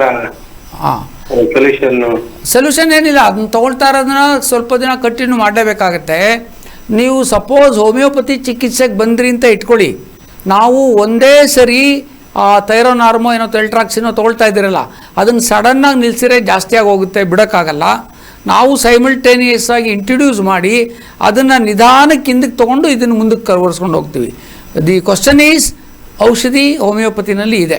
ಹಾಗೆ ಸರ್, ಇನ್ನು ಸುರಕ್ಷತೆ ದಿನ ಇವತ್ತಿನ ದಿವಸ ಸಾಕಷ್ಟು ಸುರಕ್ಷತೆ ಅಂದ ತಕ್ಷಣ ತಮಗೆ ಒಬ್ಬ ವೈದ್ಯರಾಗಿ ರೋಗಿಗಳಲ್ಲಿ ಹೆಚ್ಚಿನ ಸುರಕ್ಷತಾ ಕ್ರಮ ಯಾವುದರಲ್ಲಿ ಇದ್ರೆ ಒಳ್ಳೇದಂತ ಹೇಳ್ಬೋದು? ನನ್ನ ಪ್ರಕಾರ ಒಂದು ವ್ಯವಸ್ಥಿತ ಜೀವನ ವಿಧಾನಗಳನ್ನು ಕಲ್ತ್ಕೋಬೇಕು ಮನುಷ್ಯ. ಓಕೆ, ಪುತಿನ ಎಲ್ಲ ಒಂದು ಕಡೆ ಹೇಳ್ತಾರೆ, ಹಗುರವಾಗಿಹ ಮೈ, ಕೆಸರಿಲ್ಲದ ಮನ, ಹಂಗಿಲ್ಲದ ಬದುಕು, ಕೇಡ ನರಿಯದ ನಡೆ, ಕೇಡಿಲ್ಲದ ನುಡಿ, ಸಾಕಲ್ಲವೇ ಇಹಕ್ಕೂ ಪರಕ್ಕೂ, ಮೇಲೇನಿದೆ ಇದಕ್ಕೂ ಅಂತ ಕೇಳ್ತಾರೆ. ಸತ್ಯ ಎಷ್ಟು ಮಟ್ಟಿಗಿದೆ ನೋಡಿ. ಅಂದರೆ ಆರೋಗ್ಯವನ್ನು ಮೇಂಟೈನ್ ಮಾಡೋದು ಬಹಳ ಸುಲಭ, ರೋಗವನ್ನು ಮೇಂಟೈನ್ ಮಾಡೋದು ಕಷ್ಟ. ನಾವೆಲ್ಲರೂ ರೋಗ ನಿರ್ವಹಣೆಯ ಬಗ್ಗೆ ಮಾತಾಡ್ತೀವಿ, ಆರೋಗ್ಯ ನಿರ್ವಹಣೆಯ ಬಗ್ಗೆ ಯಾರೂ ಮಾತಾಡಲ್ಲ. ಪ್ರಾಬ್ಲಮ್ಮು ನಾನು ಆಗಲೇ ಹೇಳಿದೆ, ನೀವು ಒಂದು ಸಣ್ಣದು ಹೇಳ್ಬಿಡ್ತೀನಿ. ಅಮೆರಿಕಾದಲ್ಲಿ ಒಬ್ಬಳು ಖ್ಯಾತ ನಟಿಗೆ ಸಿಕ್ಕಾಬಟ್ಟೆ ಮೈಯೆಲ್ಲ ಕಿತ್ಕೊಂಡು ಉರ್ಕೊಂಡು ಎಲ್ಲ ಹೋಯ್ತು. ಏನೇನೋ ಮಾಡಿದ್ರು, ಎಲ್ಲ ಸ್ಪೆಷಲಿಸ್ಟು ಬಂದರು, ಏನು ಮಾಡೋಕ್ಕಾಗಲಿಲ್ಲ. ಕೊನೆಗೆ ಯಾರೋ ಹೇಳಿದ್ರು, ಈ ರೋಡ್ ಕೊನೆಯಲ್ಲಿ ಒಬ್ಬ 80 ವರ್ಷದ ಮುದುಕ ಇದ್ದಾನೆ ಡಾಕ್ಟ್ರು, ಅವನನ್ನು ನೋಡಿ ಅಂತ. ಇವಳು ಹೋದ್ಲು, ಒಂದು ವಾರದಿಂದ ಉಜ್ಜೋದು ಕೆರ್ಕೊಳೋದು ನಿಲ್ಸೋಕ್ಕಾಗಿಲ್ಲ.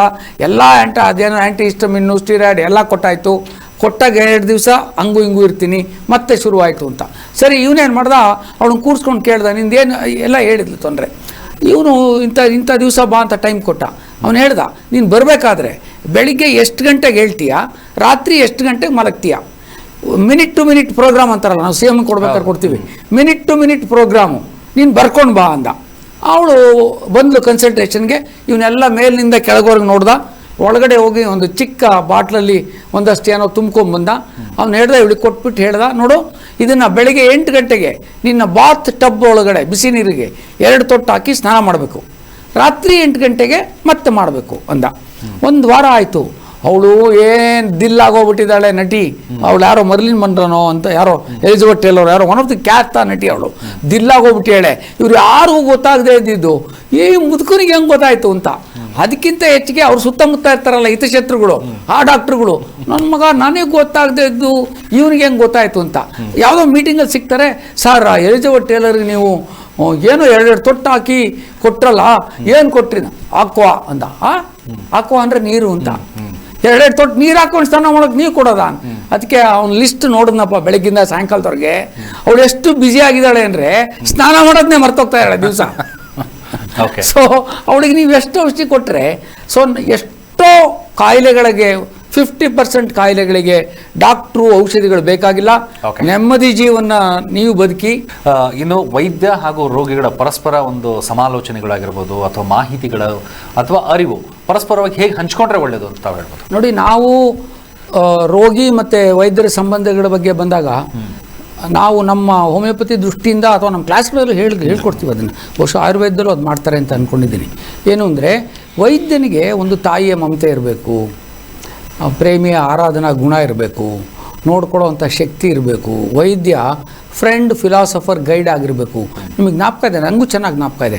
50 ವರ್ಷಕ್ಕೆ ಮುಂಚೆ ಇಡೀ ಊರಿಗೋ ಅಥವಾ ಇಡೀ ದೊಡ್ಡಕ್ಕೋ ಒಬ್ಬ ಇರೋನು ಮನೆಯಲ್ಲಿ ಅವ್ರು ಏನು ಮಾಡಬೇಕು ಅಂತ ಮಾಡೋದನ್ನು ಆ ಡಾಕ್ಟ್ರ್ ಹತ್ರಕ್ಕೂ ಸಂಬಂಧನೇ ಇಲ್ಲ. ಡಾಕ್ಟ್ರ್ ಹತ್ರಕ್ಕೆ ಔಷಧಿ ಬಂದಾಗ ಮಾತ್ರ ಓಡೋದಲ್ಲ, ಅವ್ರ ಮನೆ ನಿರ್ಧಾರಗಳನ್ನು ತೊಗೋಬೇಕಾದ್ರೆ ಡಾಕ್ಟ್ರ್ ಹತ್ರಕ್ಕೆ ಅವ್ರು ತಿಳಿದವನು ಸರಿಯಾಗಿ ಗೈಡ್ ಮಾಡ್ತಾನೆ, ನಮ್ಮ ಒಳಿತನ್ನೇ ಸದಾ ಬಯಸ್ತಾನೆ, ನಮ್ಮ ಹಾಳು ಮಾಡೋಕ್ಕಿಲ್ಲ ಡಾಕ್ಟ್ರು ಅನ್ನೋ ನಂಬಿಕೆ ಪೇಷಂಟ್ಸಲ್ಲಿ ಅಥವಾ ಜನರಲ್ಲಿ ಯಾವಾಗಲೂ ಇತ್ತು. ಅವ್ರು ಹಾಗೆ ಬದುಕಿದ್ರು ಹಳೆ ಕಾಲ. ಈಗಿನವರೆಲ್ಲ ಹಂಗಿದ್ದಾರೆ ಅಂತ ಹೇಳ್ತಾ ಇಲ್ಲ ನಾನು, ಖಂಡಿತ ಇಲ್ಲ, ಈಗಲೂ ಇದ್ದಾರೆ ಬೇಕಾದಷ್ಟು ಜನ. ನನಗೆ ನನ್ನ ಒಬ್ಬ ಆಪ್ತ ಮಿತ್ರ ಒಬ್ಬ MBBS ಡಾಕ್ಟ್ರ್ ಇದ್ದಾನೆ. ಎಲ್ಲ ದೊಡ್ಡ ದೊಡ್ಡ ಆಸ್ಪತ್ರೆಗಳಲ್ಲಿ ಸುತ್ಕೊಂಡ್ಬಂದಂಥವು ಇವನು ಸಿಂಪಲ್ಲಾಗಿ 2-3 ಔಷಧಿ ಹೆಂಗಿರಬೇಕು ಅಂತ ಹೇಳ್ತಾನೆ, ಆಗೋಯ್ತು 100 ರೂಪಾಯಿ ವ್ಯವಸ್ಥೆ ಅಂಥ ಡಾಕ್ಟ್ರುಗಳು ಇದ್ದಾರೆ. ಡಾಕ್ಟ್ರುಗಳು ಎಲ್ಲ ದುಡ್ಡೇ ಮಾಡ್ತಾ ಇದ್ದಾರೆ ಅಂತ ಹೇಳೋದು ಅತ್ಯಂತ ಬಾಲಿಶತನದ ಮತ್ತು ನಮ್ಮ ಅರಿವಿನ ಕೊರತೆ ಅಂತನೋ, ನನ್ನ ಇಗ್ನೋರೆನ್ಸ್ ಅಂತಲೇ ಹೇಳಬೇಕು. ಹಂಗೆ ಹೇಳೋಕ್ಕಾಗಲ್ಲ. ಯಾರು ಒರಿಜಿನಲ್ ಆಗಿ ಈ ನೀವು ಕೇಳಿದ್ದೀರಾ, ಎಲ್ಲ ಕೊಲೆ ಮಾಡಿದವ್ರನ್ನ ಒಂದು ಇಂಟ್ರ್ಯೂ ಮಾಡ್ತಾ ಇರ್ತಾರೆ. ಯಾರ್ಯಾರನ್ನ ಅಂತ ಕೇಳಬೇಡಿ, ಅವ್ರನ್ನೆಲ್ಲ ಇಂಟ್ರ್ಯೂ ಮಾಡ್ತಿರ್ತಾರೆ. ಅವನು ಹೇಳ್ತಾನೆ, ಯಾವಾಗಲೂ ಹೇಳ್ತಾರೆ ಒಂದು ಮಾತು, ನೀವೆಲ್ಲ ಕೊಲೆ ಇಂಟ್ರ್ಯೂನ ಮಾಡಿರೋನು ಕೇಳಿ, ನಾನು ಆ್ಯಕ್ಚುಲಾಗಿ ಕೊಲೆಗಾರ ಅಲ್ಲ, ಪರಿಸ್ಥಿತಿ ನನ್ನ ಹಂಗೆ ಮಾಡಿಬಿಡ್ತು. ನಾನು ಇಲ್ಲದೇ ಇರಬೇಕಾದ್ರೆ ನನ್ನ ಮಗ ನನ್ನ ಹೆಂಡ್ತಿನ ಬಗ್ಗಿ ನೋಡ್ತಾ ಇದ್ದ, ಒಂದು ಬಿಟ್ಟೆ ಸತ್ತೋಗ್ಬಿಟ್ಟ. ಸೊ ನಾನು ಕೊಲೆಗಾರ ಅಲ್ಲ, ಆದರೂ ಕೊಲೆ ಮಾಡಿದ್ದೀನಿ. ಸೊ ಈ ಮಾತನ್ನು ನಾವು ವೈದ್ಯರಿಗೂ, ಅವ್ರು ಯಾರೂ ದುಡ್ಡು ಮಾಡಬೇಕು ಅಂತಲೇ ಬಂದವರಲ್ರಿ, ಇಷ್ಟೊಂದು ಖರ್ಚು, ಇಷ್ಟೊಂದು ವೆಚ್ಚ. ಮತ್ತು ಏನು ಗೊತ್ತಾ, ನಮ್ಮ ಜನರದ್ದು ಒಂದಿದೆ. ಆ ಜನರಿಗೆ ನಾನೀಗ ಇದೇ ಔಷಧಿನ ನೀವು ಕತ್ತೆ ಲದ್ದಿ ತಗೊಂಬಂದು ಚೆನ್ನಾಗಿ ಪ್ಯಾಕ್ ಮಾಡಿ ಅಲ್ಲೆಲ್ಲ ಬಜಾರಲ್ಲಿಟ್ಟು ಪುಸ್ ಅಂತ ಮಾರಿ 500 ರೂಪಾಯಿ, ಅದು ರೋಡಲ್ಲಿ ಫ್ರೀಯಾಗಿ ಸಿಕ್ಕುತ್ತೆ. ಆ ಥರದ್ದು ನಮ್ಮ ಜನರಿಗೂ ಬಂದ್ಬಿಟ್ಟಿದೆ. ದೊಡ್ಡದು ಅಂದರೆ ದೊಡ್ಡ ಆಸ್ಪತ್ರೆ ಅಂದರೆ ಅದನ್ನು ಒಂಥರ ಪ್ರೆಸ್ಟೀಜ್ ಇಶ್ಯೂ ಥರ ಅದು ಬಂದಿದೆ. ಹಂಗಾಗಿ ಡಾಕ್ಟ್ರುಗಳು ಕೆಟ್ಟೋಗಿದ್ದಾರೆ ಅಥವಾ ಅವ್ರಿಗೆ ಸರ್ವ್ ಮಾಡೋದು ಕಷ್ಟ ಆಗುತ್ತೆ. ಅದು ತಪ್ಪು ಅಂತಲ್ಲ. ನಮ್ಮಲ್ಲಿ ಅದೇ ಹೇಳಿದ್ದು ನಾನು, ನಮ್ಮಲ್ಲಿ ಒಂದು ಕಾಯಿಲೆಗೆ ಔಷಧಿ ಕೊಡೋ ಡಾಕ್ಟ್ರಲ್ಲ, ಡಾಕ್ಟ್ರು ಫ್ರೆಂಡ್, ಫಿಲಾಸಫರ್, ಗೈಡ್ ಆಗಿರಬೇಕು, ಸ್ನೇಹಿತ, ಹಿತೈಷಿ, ಮಾರ್ಗದರ್ಶಿ ಆಗಿರಬೇಕು ಅಂತಾನೆ. ನಮ್ಮಲ್ಲಿ ಡಾಕ್ಟ್ರು ಸತ್ಯಕಾಮ ಆಗಿರಬೇಕು ಅಂತೀವಿ, ಆಪ್ತ ಸಖ ಆಗಿರಬೇಕು ಅಂತೀವಿ. ನೋಡಿ, ಹಿಂದೆಲ್ಲ ಏನು ಹೇಳ್ತಾ ಇದ್ರು, ಏನಿತ್ತು, ಮಿತ್ರ ಇದು ರಾಜ ಮಾತು ಕೇಳದೆ ಹೋದ್ರೆ ಏನು ಮಾಡೋರು ಗೊತ್ತಾ ಸರ್? ಒಂದು ಕಾಲ್ ಇದೆ, ತೊಗೊಂಡ್ಬಿಡ್ತೀನಿ. ವಾಯ್ಸ್. ಹಲೋ, ಹೇಳಿ ಸರ್. ನಮ್ದು ಅಲ್ಲಿ ಹಾಸ್ಪಿಟಲ್ ನಾವು ಹೇಳಿ, ಪ್ರಶ್ನೆ ಕೇಳಿ. ಅದೇ ಸರ್, ಊಟ ಮಾಡಿದ್ದು ಜೀರ್ಣಶಕ್ತಿ ಕಮ್ಮಿ, ಅದಕ್ಕೋಸ್ಕರ ಫೋನ್ ಮಾಡಿದ್ದು ಸರ್. ಏನಿಲ್ಲ, ಬೆಳಿಗ್ಗೆ ಒಂದು ಅರ್ಧ ಗಂಟೆ ಓಡ್ರಿ, ಎಲ್ಲ ಸರಿ ಹೋಗುತ್ತೆ. ಹಸುದೊಟ್ಟೆ ರೈತರ ಕೆಲಸ ಮಾಡ್ತೀವಿ, ರೈತರ ಕೆಲಸ ಮಾಡ್ತೀವಿ ನಾವು. ಅಯ್ಯೋ, ರೈತರೇನು ಸನ್ಯಾಸ ಆದ್ರೂ ಅವ್ರಿಗೂ ಪ್ರಾಬ್ಲಮ್ ಇರುತ್ತೆ. ರೈತರೆಲ್ಲ ಸುಖವಾಗಿರ್ತಾರೆ ಅಂತ ಏನು ಅನ್ಕೋಬೇಕಾಗಿಲ್ಲ. ರೈತರಾದರೂ ಕೂಡ ವ್ಯವಸ್ಥಿತ ಜೀವನ ವಿಧಾನ ಅಂತ ಏನು ಹೇಳಿದೆ ಅಂದರೆ, ಇರೋದ್ರಲ್ಲಿ ಟೈಮಿಗೆ ಸರಿಯಾಗಿ ಊಟ, ಇರೋದ್ರಲ್ಲಿ ಜಾಸ್ತಿ ಹಸ್ಕೊಂಡಿದ್ದಾಗ ಈ ಏನದು ಕಾಫಿ, ಟೀಗಳು ಅಥವಾ ಆಲ್ಕೋಹಾಲು ಈ ಥರದ್ದೆಲ್ಲ ಪಚನ ಕ್ರಿಯೆಗೆ ಅನುಕೂಲ ಆಗುವಂಥದ್ದು. ನೇಚರಿನ ಜೊತೆನೇ ಇರ್ತೀರ, ನಿಮಗೆಲ್ಲ ಎಳ್ಳೆ ಕೊಡಬೇಕಾಗಿಲ್ಲ.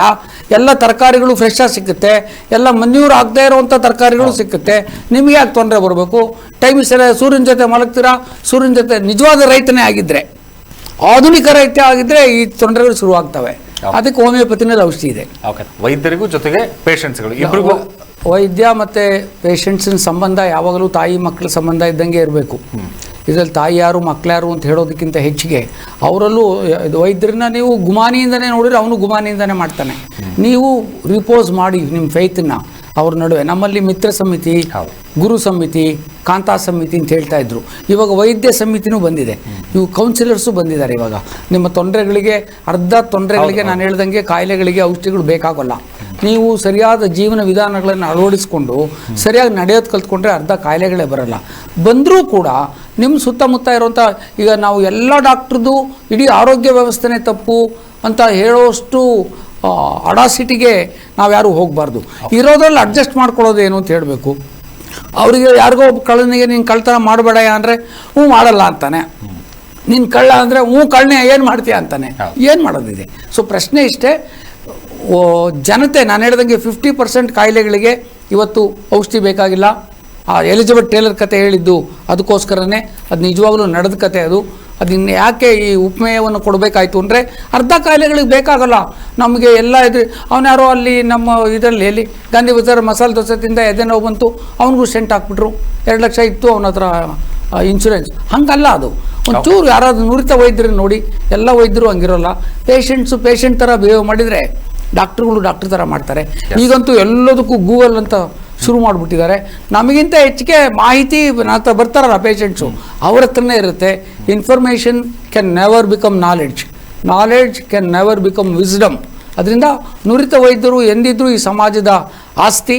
ಅವ್ರನ್ನ ಸರಿಯಾಗಿ ನಡೆಸ್ಕೊಳ್ಳೋದು ಜನತೆ ಮೇಲೆ ಇದೆ ವಿನ ಯಾರ್ದೋ ಮೇಲೆ ದೂರ ಹಾಕಿ ನನಗೆ ಮಾಹಿತಿ ಕೊರತೆ ಇದೆ, ನನ್ನ ಹಕ್ಕುಗಳಿಗೋಸ್ಕರ ಹೋರಾಟ ಮಾಡ್ತೀನಿ. ಹಕ್ಕುಗಳಿಗೋಸ್ಕರ ಹೋರಾಟ ಖಂಡಿತ ಬೇಕಾಗುತ್ತೆ. ಇಲ್ಲಿ ಯಾರೂ ಪ್ರಶ್ನಾತೀತರು, ಯಾರೂ ವಿವಾದಾತೀತರು ಇಲ್ಲ. ಅದು ಇಟ್ಕೊಳ್ಳಿ, ಯಾರು ಕ್ವಶನ್ ಮಾಡೋ ಬುದ್ಧಿ ಕಲ್ತ್ಕೊಳ್ಳಿ, ಯಾರೂ ಬೇಡ ಅನ್ನಲಿಲ್ಲ.